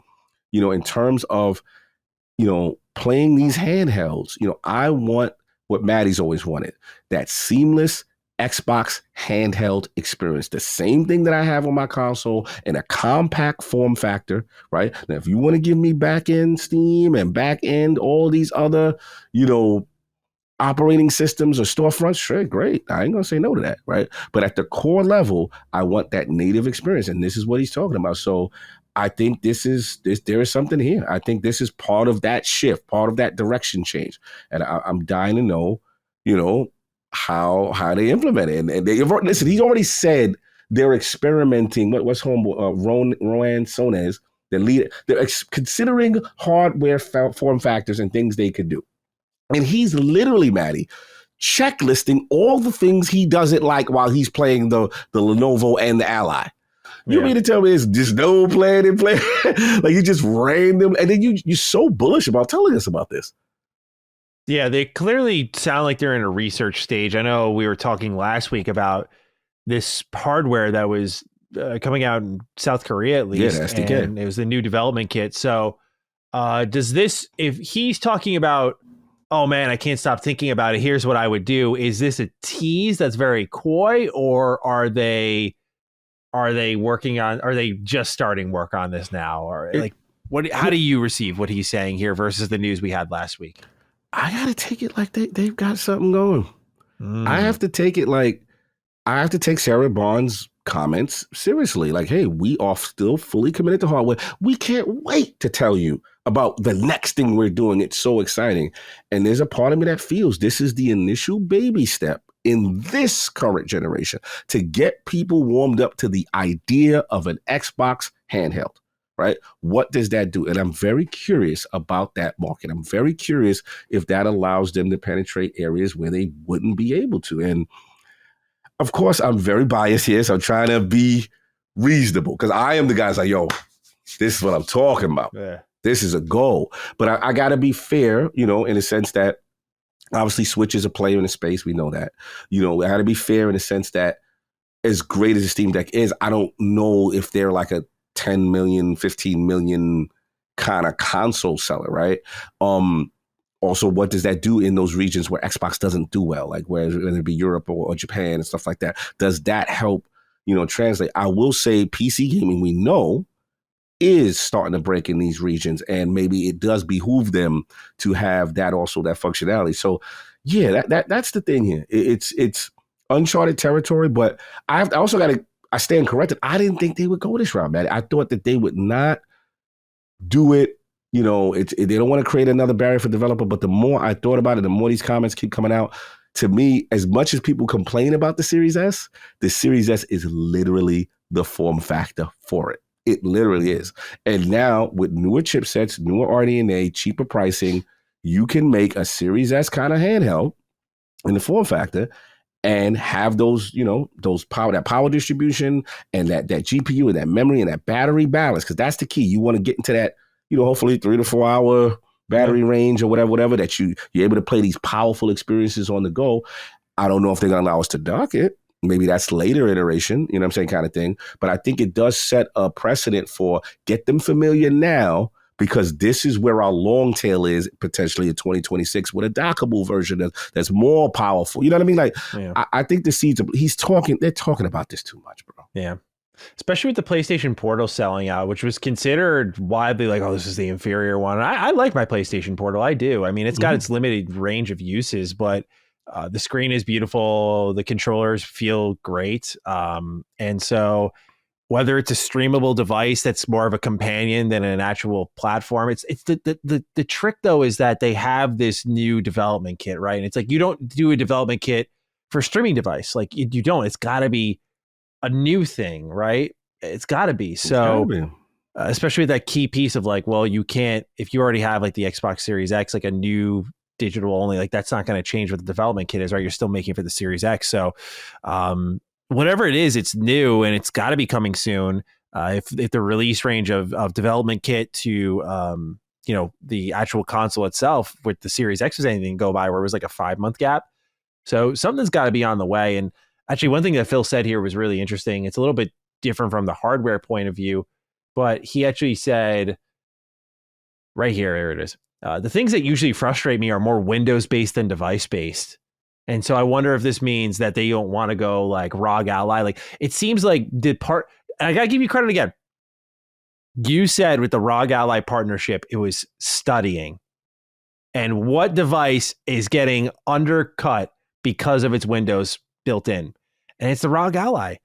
It's not selling as well as it used to. The power is there, but it doesn't matter because people got to interface with Windows. Steam Deck is there because of course, brand trust with Valve, the library being built in. That's all well and good. I mean, you have Steam on the Asus ROG Ally. So, you know, still you're like, you have it built in. So it comes down to that Windows integration and how unappealing it is to interface with it. So he's looking at all of these, testing them out, and I guess creating a vision on what the ultimate Xbox PC handheld could be.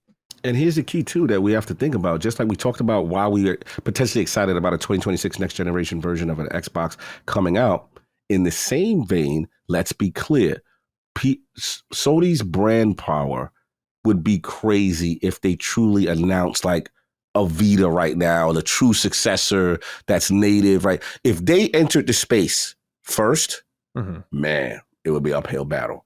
Yeah. There is an advantage to entering this space first, right? Yeah. And kind of setting that tone. Okay, this is where we are. We establish ourselves in the handheld base, and we learn. We do all this research data, and then figure out this form factor, figure out this price point, and if they can nail it, it really bodes well for them. Because if Sony does decide to do later, at least you're already in the space. You know what I mean? You have it to yourself in the console side. We know the Steam Deck and the Ally exists, but I agree that to any review of the Ally, as much as I love it, that is the Achilles heel. No one wants to boot their device on, and the first thing they see is a Windows logo in a column and a desktop and icons and a cursor and a mouse. They don't want to see that. They just want to see a nice interface, whether it be tiles, get to the games, load my game, done. I don't want to deal with any of that stuff. So everything he's saying to me speaks to that sensibility, right? So sure. Yeah, I agree. Yeah, he also says, from a game creator standpoint, I can then go build a single version of my game that spans more hardware and reaches more customers. And I would say for players, it reduces friction. Like if I want to go play my console games on the go with a handheld, I don't want to only be able to buy one brand of handheld, right? I want everything that we're doing in the hardware space to be great. But if somebody goes to play today somewhere else, I don't want them to feel like a lesser Xbox player.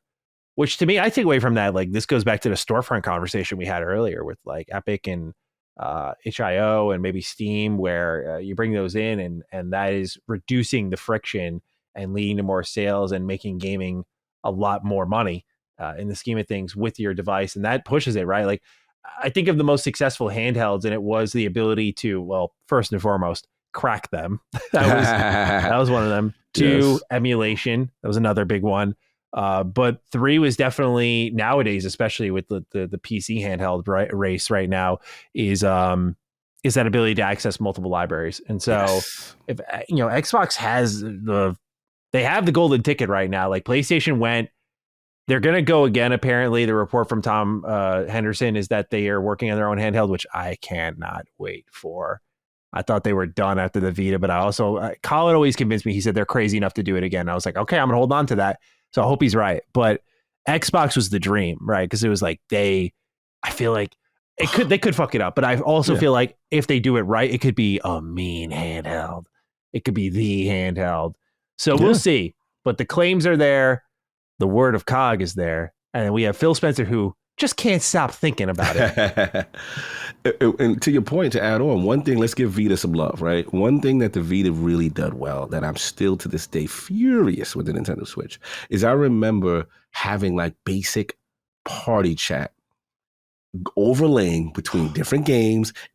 Who would have thought, Maddie? Yeah. Who would have thought that this thing existed before 2013, 2012? When that thing come out? Bruh, my joint is still over there somewhere. But it's like, it's like, wow, like that's all I want. And think about the connectivity with all their accessories, the Xbox headsets, the controllers. You could do so much. You dock it. And they've got Game Pass, which again, each console is literally a Game Pass subscription, because most likely it's not going to be physical anything, right? And you don't want to make any proprietary hardware for this Xbox handheld. You don't want to make a UMD. These are a lot of things that got Sony in trouble, from the hacking stuff and stuff. Not saying that people can't emulate and hack these devices, but we do know one of the death kneels to the Vita and all this stuff was the black market scene and them cracking and that kind of thing. So that threat to PSN as well is what shut it down. Yeah. So, you know what I'm saying? So you got that. So my thing is, I look at this as a Game Pass device that can go native. You still promote your Azure cloud, right? You still have, hey, you're in an area, you don't want to download this thing, you're in a good network area, you can still stream this bad boy the same way like a Logitech. So now you have the dual functionality. Now you throw this third layer where you say, okay, hey, you're a PC guy. You download Steam, Epic Store, EA Play or whatever it is. I forgot what it's called. Yeah, that's what it's called. They got so many damn storefronts now. But it's like, to me, that's the future of gaming. Yeah. I can play what I want, where I want, and just reduce the friction. Give me my achievements. Give me my load, my save data, all that stuff. And offline, please. Get the offline situation. Because that's another thing with the ROG. Because it's a Windows device, I got to go through too many hoops. I got to go through Game Bar, set the settings and make this my offline device. Then I got to go inside, the game itself. It's too many. Too many updates, too, to make sure you're good to go. Windows, bro. Oh, that's the Windows updates, BIOS updates. It's pretty brutal at times. Bro, I left my Atlas the first time. I was so furious at my Ally. I now granted, Tekken 8 not verified. I get it.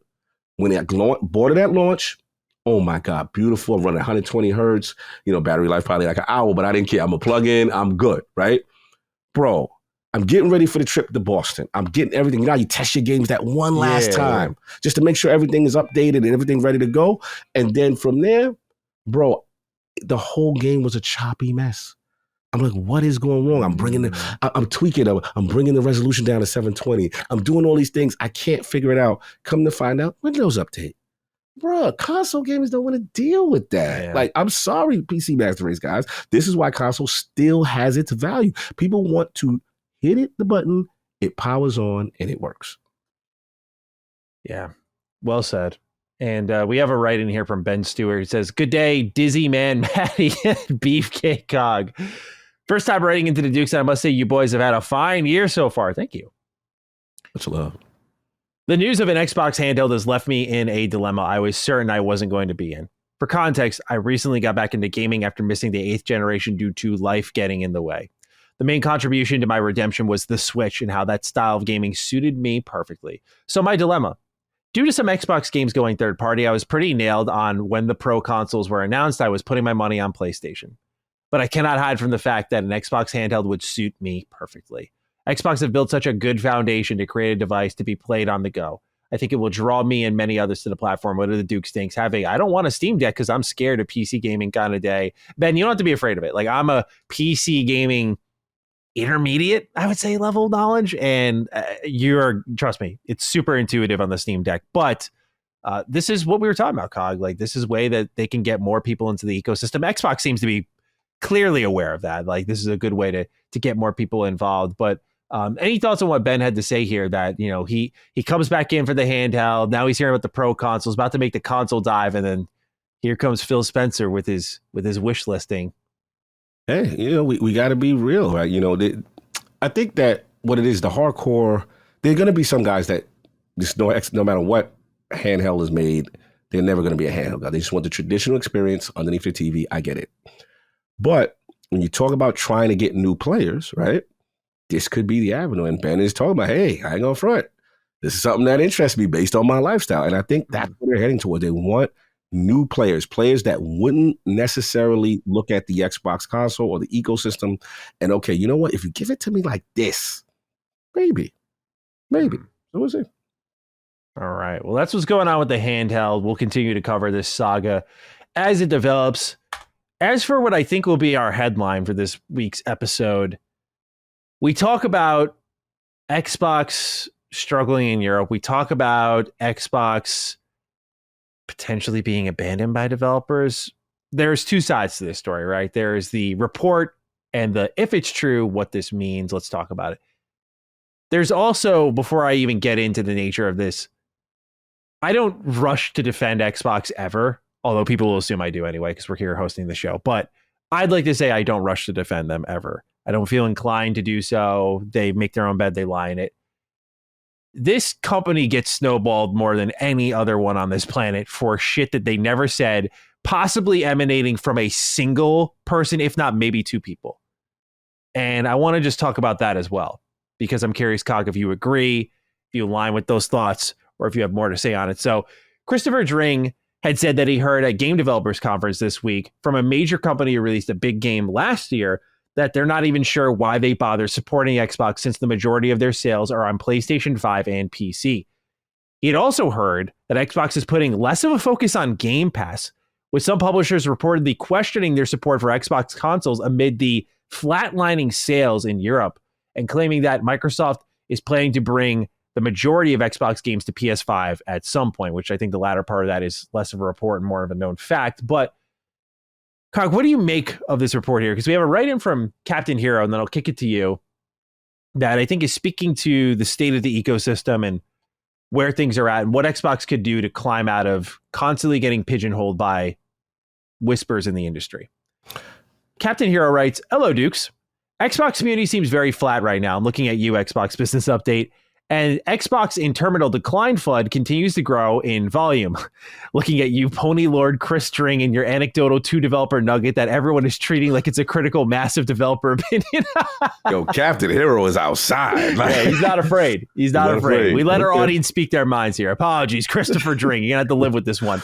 While a lot of folks think that Xbox will go big at its June showcase, is that leaving it too late when it comes to driving perceptions of the ecosystem's fortunes? I think they need to give folks a hardware roadmap update before June, and ideally couple it with some updates on Xbox exclusives to remind people there are reasons to stick with the Xbox ecosystem. Otherwise, FUD will eat it alive. Do you agree? Also, which internal Xbox studios could you see doing crossover team-ups to make new experiences harnessing unique strengths of each development studio? I'd love to see id Software partner with Playground Games to do a Twisted Metal / Mad Max style game, cars with guns. What's not to love? Which types of new games would you like to see happen via an internal partnership? Have an Xbox needs to actually do some aggressive marketing this summer. Kind of day. Cheers, Captain Hero. We've actually answered your final question, Captain Hero, in past episodes on crossovers. We've done lists, rankings, all that stuff. So we're going to leave that part of your question out, but we will talk extensively about the state of Xbox, its community, as well as the rumors surrounding their hardware and how they could get out of this. So, Cog, number one, what do you think of the rumor? 2, do you think Xbox is getting buried a little soon once more and it's happening all over again? The death of Xbox is here again. What do you make of all this? It's good. It's good information, to see the pulse of what's going on. I will say this. I will say, in fairness, the energy of the community post Xbox business update is a little different, and I can't not acknowledge that. There is uncertainty. There are people like, hey, do they care about gaming? Is it, is the hardware going to go away? And obviously we got the announcement, and it did alleviate some things, but I still feel there's still a ton of questions, and people are generally concerned. So I think the problem for Xbox so far is they started off with a bang with this amazing, what is it, Developer Direct, I believe, at the top of the year, set things off. We got an idea of what's coming. We know 2024 from a game standpoint is absolutely loaded. So it just felt like, this year, automatically positive vibes, great energy, and then that news comes out. Hey, we're hearing games coming over. What? That kind of thing. And then, we start hearing, there's a plethora of games. It's every big game known to. So it just started to snowball. So to your next question, yeah, they unfortunately have been a victim of FUD in the sense that a lot of times they have not said anything, right? And it's just, hey, this rumor happened and this thing was reported. And now, definitely happening. Bro, you better answer. You better get in front of this Xbox. And I do feel, I'm not feeling empathy for treat out a company, but I do empathize that a lot of this stuff is speculation. A lot of the times that gets turned into known facts. So now we get to, where we are with this situation. Christopher Dring and, for the most part, games industry bears, respect. I don't have no issues with them or whatever, but I have to treat it right now, as anecdotal. I'm not going to say it's not true. I'm not going to say like, we got to, there's no way no developers feel this way. Of course, there may be one or two indie developers. I mean, we had, an article on launchofgaming.net. Shout out to my man Gene. He spoke to an indie developer here and there. And it's kind of like, hey, we're considering certain things, whether or not to port to Xbox. We have to be real about numbers, right? We have to be real about install base, right? And the financial incentive, whether or not, especially if you're not getting a bag, especially with PC and, with PlayStation 5 being a lead platform, kind of thing. I would assume Xbox has to work harder, right? But is it to the extent where it's, oh my God, every single, not every single, but the major developers, are all shying away? I don't know yet, because I still see evidence that says, they are bridging gaps. They are making sure a lot of games don't miss the platform. They are getting exclusives. I see stuff like Path of the Goddess. I see things that, say, okay, you know what? Rumors of the opposite. Persona 6 is going to be on Xbox. So I'm not there yet. I just want to say, I know people hate, what you mean Cox out there? I'm not going to jump out the window just yet on this report, but I am going to be cognizant that they do have an uphill battle when it comes to getting support on platforms, on their platform, when they are not the market leader, right? That's a fact. Like, we got to be honest about that part. So yeah, I mean, it's unfortunate. I will finish with this. It's unfortunate because all of this, well, as Peter once says, FUD, right? Fear, uncertainty, doubt. Because if you take a step back, and this is real talk, everybody, like objectively, and you look at 2024's lineup for Xbox games, it is amazing. They have a very strong lineup coming into this year. You know what I'm saying? Avowed and Hellblade and, Towerborn and Indiana Jones. And, you know what I'm saying? We've got so many games that we know. Obviously, the ABK deal's coming through, the Call of Duty, the Diablo's coming. And you sit there and objectively you go, wow, there are a ton of quality games coming to this platform. What we perceive to be quality games coming to the platform. It is just the fact that that partner update happened. Now this puts this little cloud over you. Like, well, is this coming? Is that coming? And I think that is what's happened here. But back to this initial question, as far as, the development community, I have to wait and see. To see more information as opposed to, some outliers. But where do you stand? Do you think this is more of a indicator of what could be happening? Do you see it as, hey, I need to take this a little bit more seriously? Like, where are you at with this? When it comes to Xbox, for example, in Europe, console sales and game sales not being fantastic over there does make sense, because the data we've seen kind of suggests that. Sorry. So I understand why there would be a bit of struggle to grow in that region because it's something Xbox has been trying to break through on. They have the developer talent there for sure, like they're present in that region, but that's been a PlayStation dominant region for a long while. So I can understand why that's a hard mountain to climb. And as you're seeing a shift to, and we get that data, by the way, for those who are wondering, because the MPD there we get like numbered sales beyond just the rankings of like Starfield was number 8 overall for the year. It's like, well, how many million copies is that? We don't know. But with the sales tracking in Europe, we get like physical, we get digital, we get consoles, so we get a little more closer look, better data there. So it's a little more plausible for me. What I will say with a person from a major company releasing a big game last year saying they don't know why they're supporting Xbox. This is the I don't blame Christopher Dring, by the way, for sharing this. Like, it's good he's sharing what he hears. I think the problem is that how it's received is like what one person says defines them all. Like, we do understand, even if we're looking at how he's defined it here, major companies, we understand how many major companies are out there, right? Producing games every single year. This could be just Capcom. This could be just, who else? 2K. This could just be one company amidst a sea of, I'm sure for every company I fire out, you can think of 5 others. So it may not make sense for them, which we've seen with Xbox in the past, by the way. We've seen companies, particularly Japanese ones, might I add, just outright skip the platform. And maybe we see it in a bigger, meaningful way with a non-Japanese developer. Who knows? But I don't feel like I'm looking at it from words versus actions, right? And right now, outside of JRPGs, I don't really see Xbox struggling to get games on the platform. I don't see any signs of things that should be concerning. And so seeing it spiral again into the death of Xbox is here. It's all over.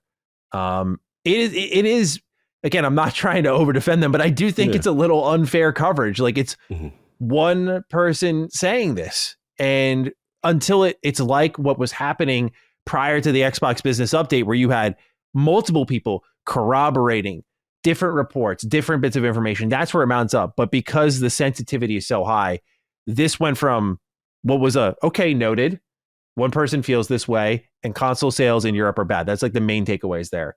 And maybe even software sales aren't great there, to like, oh, we're dying now. To me, the bigger takeaway is that, if anything, Xbox is putting less of a focus on Game Pass. And I talked about this in our Defining Duke server, which you can sign up to through Patreon if you want to. Sure.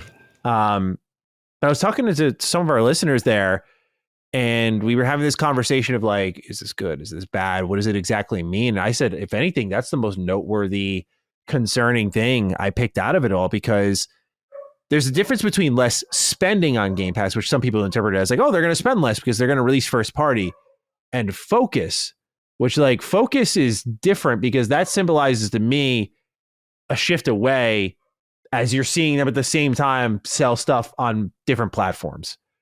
And we've heard rumblings, especially amid the business update, that like, is Game Pass, I want to say sustainable is the right word, but is it bleeding more cash than we initially had perceived? We still don't know really for sure. No doubt that I think they're going to start putting less focus on third-party day one titles as they're producing their own. No need to spend when you have it in-house, right? Like, your content can be the draw, especially when you have as diverse of a lineup coming out as Xbox does. But there's a difference between that, which is to me spending, and it could just be misspeaking, which is why it's a problem when it's coming from just one person, because he's just talking and he could say anything and he's not going to be as articulate. It could be focus, it could be spending, but focus to me symbolizes like, we were looking at this like we were focusing on FPS boost, and now we're looking at this over here instead. I think Game Pass is such a key part of their ecosystem that if you strip away Game Pass, it's arguably more damaging to the brand than stripping away exclusives. Like, I really do believe that. So if they were to walk away from this, I'm like, what are you guys doing then? What is your identity? Because you've made it so much a big part of, like, it's not just like, oh, marketing beat. Like, when you announce games, you know, like, you have a platform on showcases that's like available on Game Pass. Like, it's at the end of trailers. Like, it's a big thing. It's not this little whatever thing. So I take it a number of ways, right? Like, I think if I had the most concerning thing to pull out of that, it would be the Game Pass thing. I think when it comes to Christopher Dring's report, he's totally allowed to share it. He should share it. It's information that we should know. But I think the reception of it shouldn't be as catastrophic and as enormous as it was. Not because I'm trying to protect Xbox, but because we need more corroborations than I went to a convention. I heard one guy from unnamed company say one thing, and therefore this logic now applies to everyone else. Like there hasn't been the surrounding evidence to provide that versus what we saw with the Xbox business update, where it wasn't just he said, she said. They were mounting up things that were context clues pointing to like, oh, something's happening here. Like when the rumors started to spiral up, that like Xbox wasn't commenting at all, which is normally their thing. Like they get in front of that, they shut it down. So yeah, when it comes to the quote death of Xbox, I mean, it's in a really weird spot now. And I think Captain Hero's solution isn't a bad one, but it might be a little more reactionary. But I don't know if Xbox is really in the fortunate position enough now to be able to get ahead of something. Like they're on the defense. Yeah. They have been on the defense. They're still on the defense. And I don't think it's going to be until that summer showcase that they can shift the momentum, which means I agree. If anything, don't rush the announcements. Like the mass opinion's got it made up right now. So you need to make a loud statement that sort of shifts that mindset. And I feel like a hardware roadmap or here's what's next. And then, pardon me, in the middle of that announcement saying like, and we're not done there. Like there is still more to come. Like almost talk to your buddy, Todd, Phil. Ask him what he did when he had to announce 76 and he knew people might not like the always online Fallout. And so he had Starfield and he had Elder Scrolls 6, right? Like he had the contingency plan available, right? To deploy it so that it's like, hey, if you don't like this, you're going to get this and then you're going to get that. So that's my kind of read of the situation is Xbox does need to make a pretty strong showing in June to start shifting the tides in their favor a little bit more. I do think, so Captain Hero said here that the Xbox community is very flat right now. This is a product of, and I'm not saying for you, Captain Hero, but a lot of people, like I saw Clip Reel say something like it's lifeless now. It's like, no, just console war tribalism's dying. And it's way of doing things. And it's fucking great. Like it is. Like I don't need to sign on to Twitter and get endlessly harassed because I run an Xbox show, even though I'm platform agnostic. Like we don't need that. That doesn't make this space better. So it's not flat, in my opinion. People are being normal. We're just talking about games is how I'm reading it. And you know, I feel like we need to be able to separate those two. But Cog, you were about to say something, so go ahead. No, this is good points. You know, reference to, I guess initially, you know, my solution is very simple.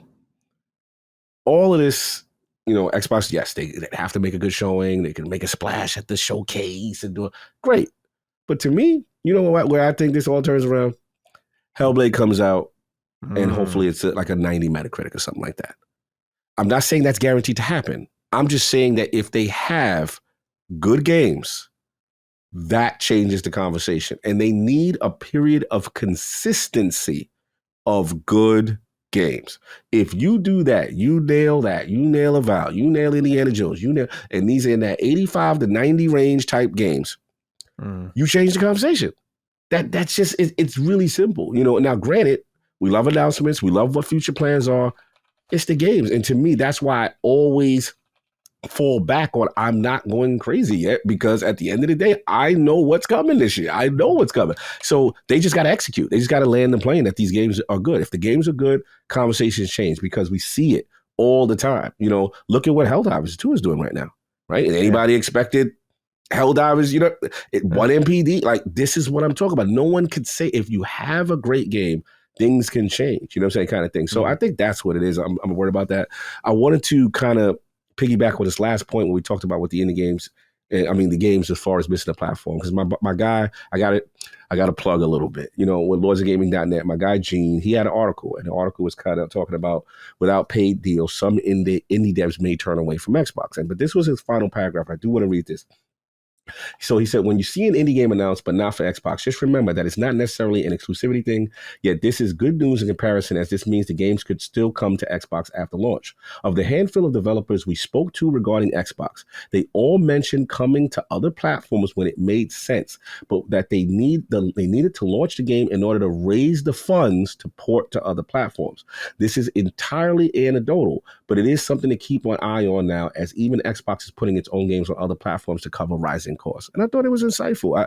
It's just something to watch. I'm not crazy yet. I'm not going to go like, yo, the thing's burning, we got to watch out kind of thing. It's just something to watch. That's just where I'm looking at it right now. No, it's great insight. That applied to indie and AA or indies. This was indie specific. Yeah, that makes sense. Yeah. That makes a lot of sense because we're not looking at an exact same thing, but like personally, like I'm at least before we start pitching and funding, I'm thinking like we're probably gonna have to launch on a single platform just to lower costs so that we're not. It's also we're a small team. Like I don't want to develop for a million things and then just fuck up the quality of our game. So it makes sense on that front. Absolutely. All right, Cog. That's the news for now. Game Pass pick of the week time. You have the selection, sir. What have we picked this time? Is it that time of the year? It's that time of the year. You know we do. I am so appreciative of this title being on Xbox.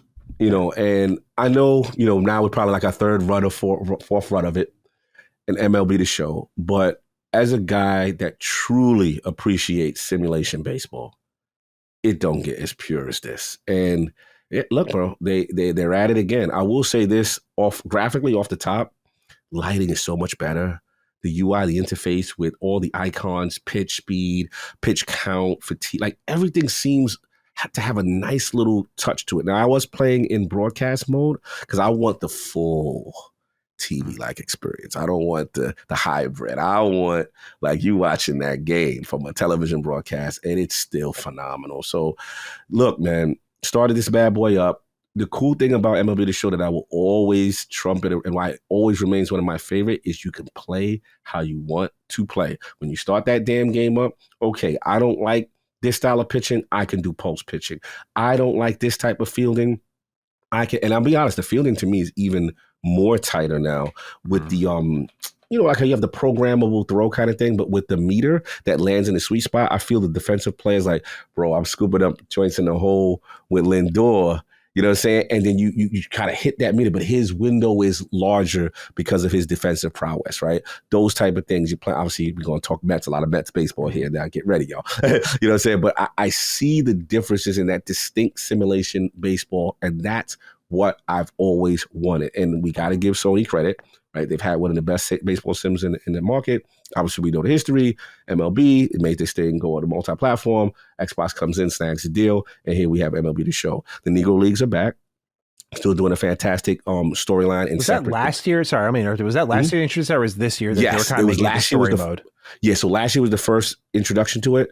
This year is a continuation of it. Got it. They even also have, I believe, female players that it can be created as well. I haven't gotten to that part as well, but they do have it. I did want to try the Negro League thing because that was more of like a story mode thing that was historically focused, and it looked really good last year. So they built upon that. They built, yeah. And what it is, they have the historical context, with, I believe, I forgot the gentleman's name. He works with Ramon Russell, and he's really part of the Negro League Museum. And he has like some really good context and reference to that. I thought that was done game. Obviously, Road to the Show is back. They got this thing called Impact Moments, which is really cool, really critical parts of the game. That's dope. But again, what sets this apart to me as a person that doesn't have a lot of time all the time, that cogs on the go, moving around, I appreciate something like, again, besides the configuration, something like quick counts, where it's like, okay, every at bat I can start, and it's going to simulate based on the matchup. Okay, you're starting this count, you're 2-0, right? Do I sit on that fastball? He going to throw me, you know what I mean? Mm-hmm. Or do I, sometimes based on the matchup, you might get a 1 and 2 here and there, you know what I'm saying? Yeah. And you fight, you check it off, see kind of thing. Bro, it looks clean, man. Your boy McNeil looking right. Your boy McNeil looking right. Now, I don't know about this roster, man. As a Mets fan, I don't know about this pitching staff. I don't know. My friends were getting all hyped, like, yeah, I can't wait for the season to start. I'm like, what's wrong with you guys, man? Like, what was remarkable about this offseason that made us like, yeah, let's go. It's go time. I can't wait to play. It's like, yeah. Still know about the roster just yet and where our standards are. but this is the cleanest game of baseball. If you have not played MLB The Show by now, please don't do yourself a disservice anymore. It's on Game Pass. Now, here's the funny thing. Why is this not on PC Game Pass? It is very interesting that MLB The Show consistently is not on PC Game Pass. I don't get it, but yeah, is it available on PC? I know it's a dumb question, but like we should check that. I'll check Steam real fast, but yeah, it's so weird to me. Like, I wonder what that decision making is about. But yeah, it is not on Steam. So yeah, it seems like a console exclusive kind of situation, which is interesting to me. Maybe because Sony's the developer and they don't. I don't. This is very interesting to me, and we know they made it for Switch, right? On Switch, yeah. I just don't think it's made the leap to PC yet. Yeah, so that's interesting. But look, man, again, baseball season is coming. This is the time, you know what I'm saying, to get your lineups, get your roster, play how you want to play. You want to play with your favorite team, go for it. If you want to do Road to the Show, make your own player, still robust. Music is this year. They got some kind of like, they got like a couple Latino joints that I'm like, all right, this would fit. But then they got some like hip hop that I'm like, we still playing this? Like, I'm like, we still playing Naughty by Nature now? Like, really? Like, you know, so I'm like, come on, like, we got to step this up a little bit, MLB The Show. So it's like they're trying to do this eclectic soundtrack, but I'm like, yo, could you update your hip hop songs, fam? Like, can I get a little bit? I feel like the Latino joints is rocking, you know what I'm saying? The alternative joints is cool, you know what I'm saying? That's just me a little nitpick, but yeah. No, I hear you. That's a huge part of it, though. It's a huge part of the memory of the game, I've noticed, is like there's certain sports games I remember because of the soundtrack, like FIFA 13, I remember really well. Like that was one that had a amazing soundtrack. NHL had some really good hard rock soundtracks. So yeah, it's a big part of it. So it's not something you should snooze on for sure. You're right. Yeah. So it's like, again, steady, smooth, the form, the pillar of consistency is, you know, Sony and MLB The Show. It's on Game Pass. Please support this game. Like I literally, this was literally my Xbox mission when I first went to E3.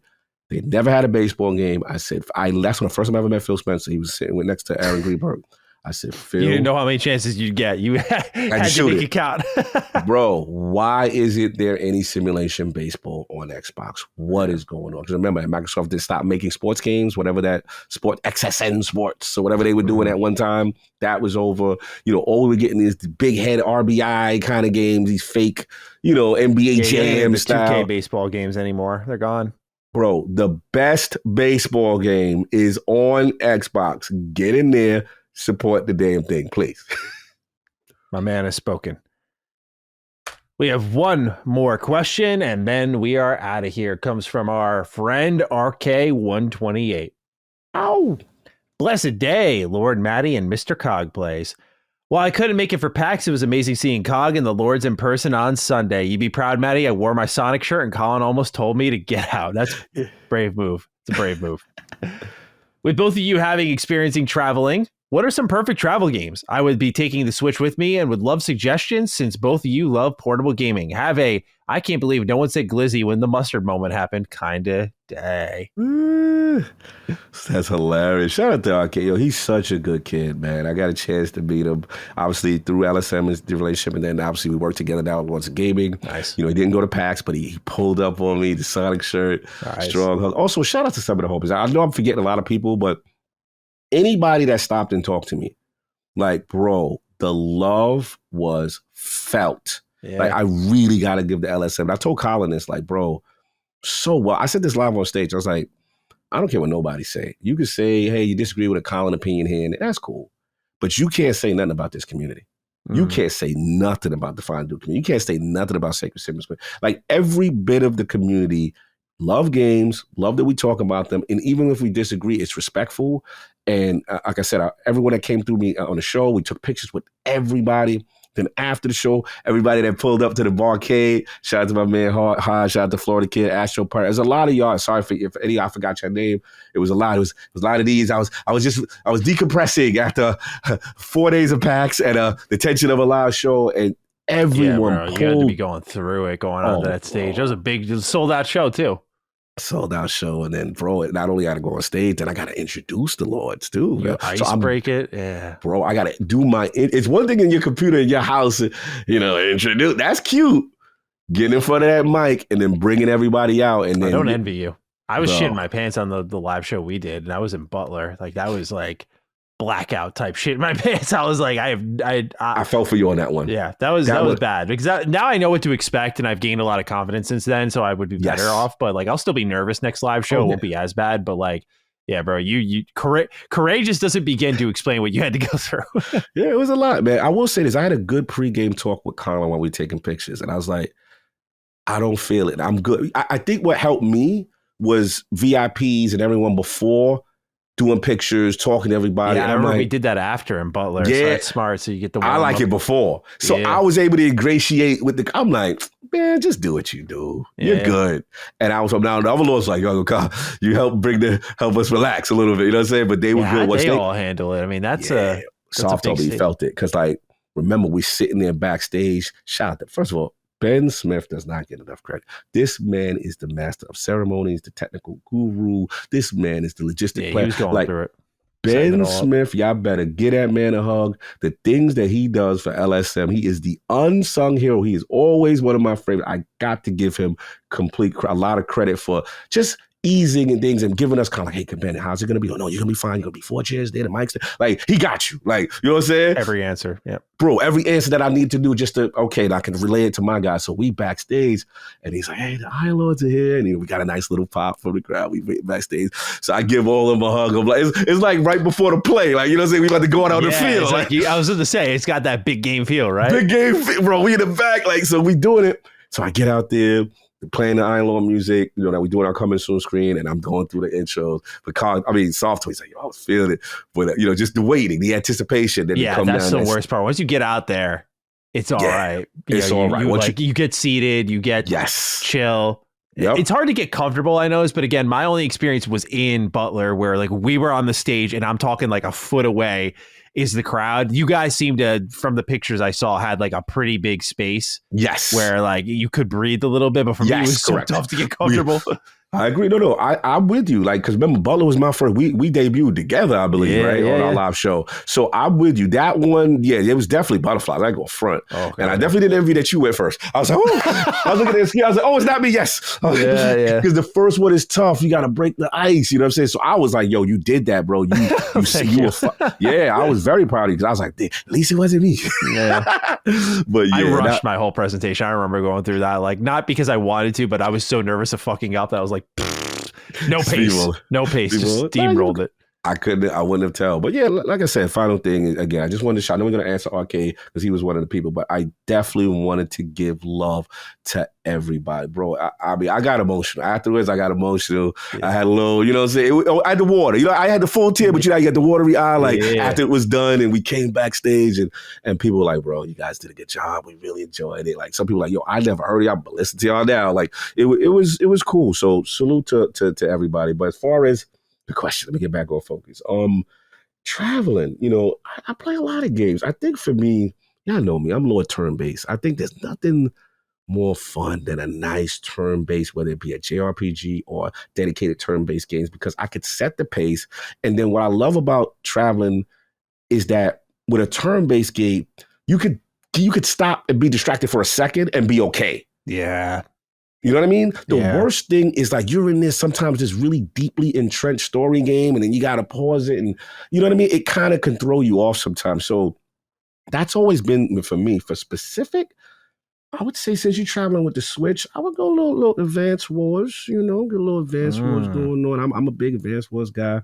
Even though it's not turn-based, they do have one of my favorite games is exclusive there, that Ultimate, you know, Alliance 3 that we wish was on other platforms. So I would say that. Another one I like, if you want to do story, if you're a Switch guy, please, campaign, y'all need to play Astral Chain. I don't hear enough people talking about Astral Chain, bro. That's still one of them classics, bro. I agree. You know what I mean? So if you got time, you got a really long trip, you're going to play, you know, something like that. And of course, the new joints, the Metroid, you know, kind of thing.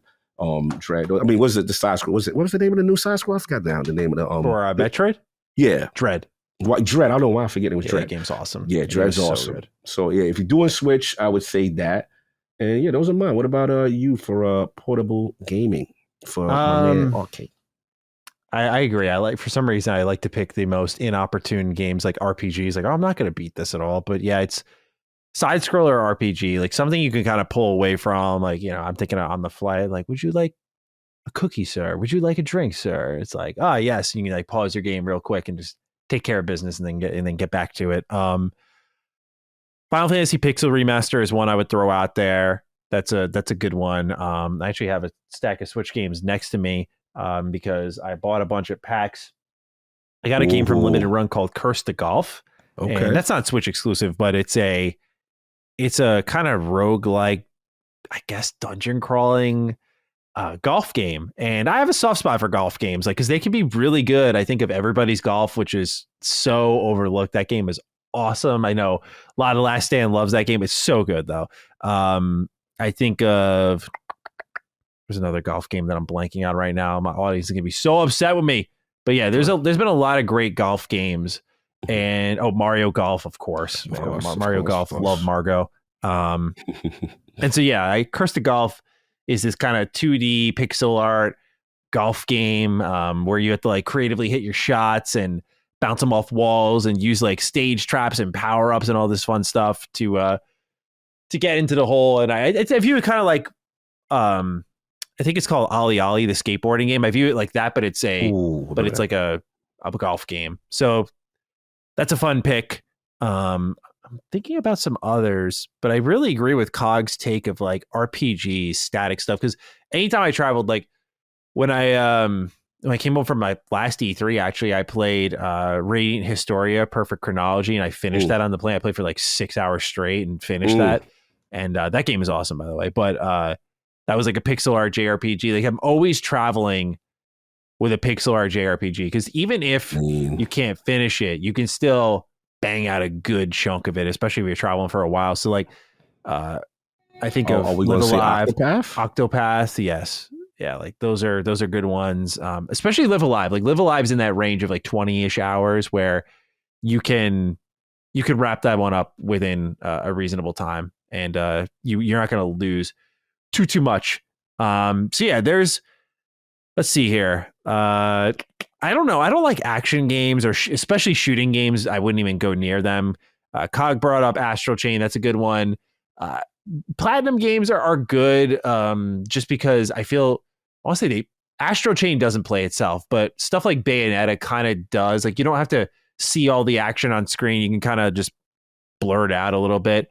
2D beat 'em ups work like TMNT, Shredder's Revenge is another one. But yeah, big RPGs just always seem to call my name. Like I mentioned last week before traveling, I think I pulled out KOTOR. I pulled out Pixel Remaster. I picked out Live Alive, Disco Elysium. Like I feel like your plane is your opportunity. Where I don't know if y'all are different, but I like don't get up much on the plane, even for like long flights. Maybe I get up once to go to the bathroom, but I'm chilling the whole time. I'm not like reaching in my bag or anything. And so it's like that one time you can get unimpeded game progress for an extremely sometimes long period of time. Like it used to be, I would only fly to and fro with California, um, and so that for me when I lived in New York was a 6.5 hour flight. So I would be able to put a lot of time into these games. I'd be able to account for like, okay, I got like about at least 12 hours of gameplay here. What do I want to play? So depending on how long you're flying, that helps make some picks for you. I Mm-hmm. also recommend sometimes considering like the retro approach. Like I bought at Yes. PAX this little Pokemon case here, little Uh, carrying case, and I'm gonna try next time I travel to bring some Game Boy Advance games with me. I'm kind of excited about that. mhm, Bring some of those with me and travel with the analog pocket. You could do the Nintendo DS. The selection mhm. there is absurd, and those can not take up as much space as like a Switch would. So you can think about that as well. But those are some suggestions for you, RK128. Hopefully, you found something in the midst of all of that. Yes, sir. All right, Cog. So that leaves us with our outro. It's the end of the episode. We pick our hashtag and we get on out of here.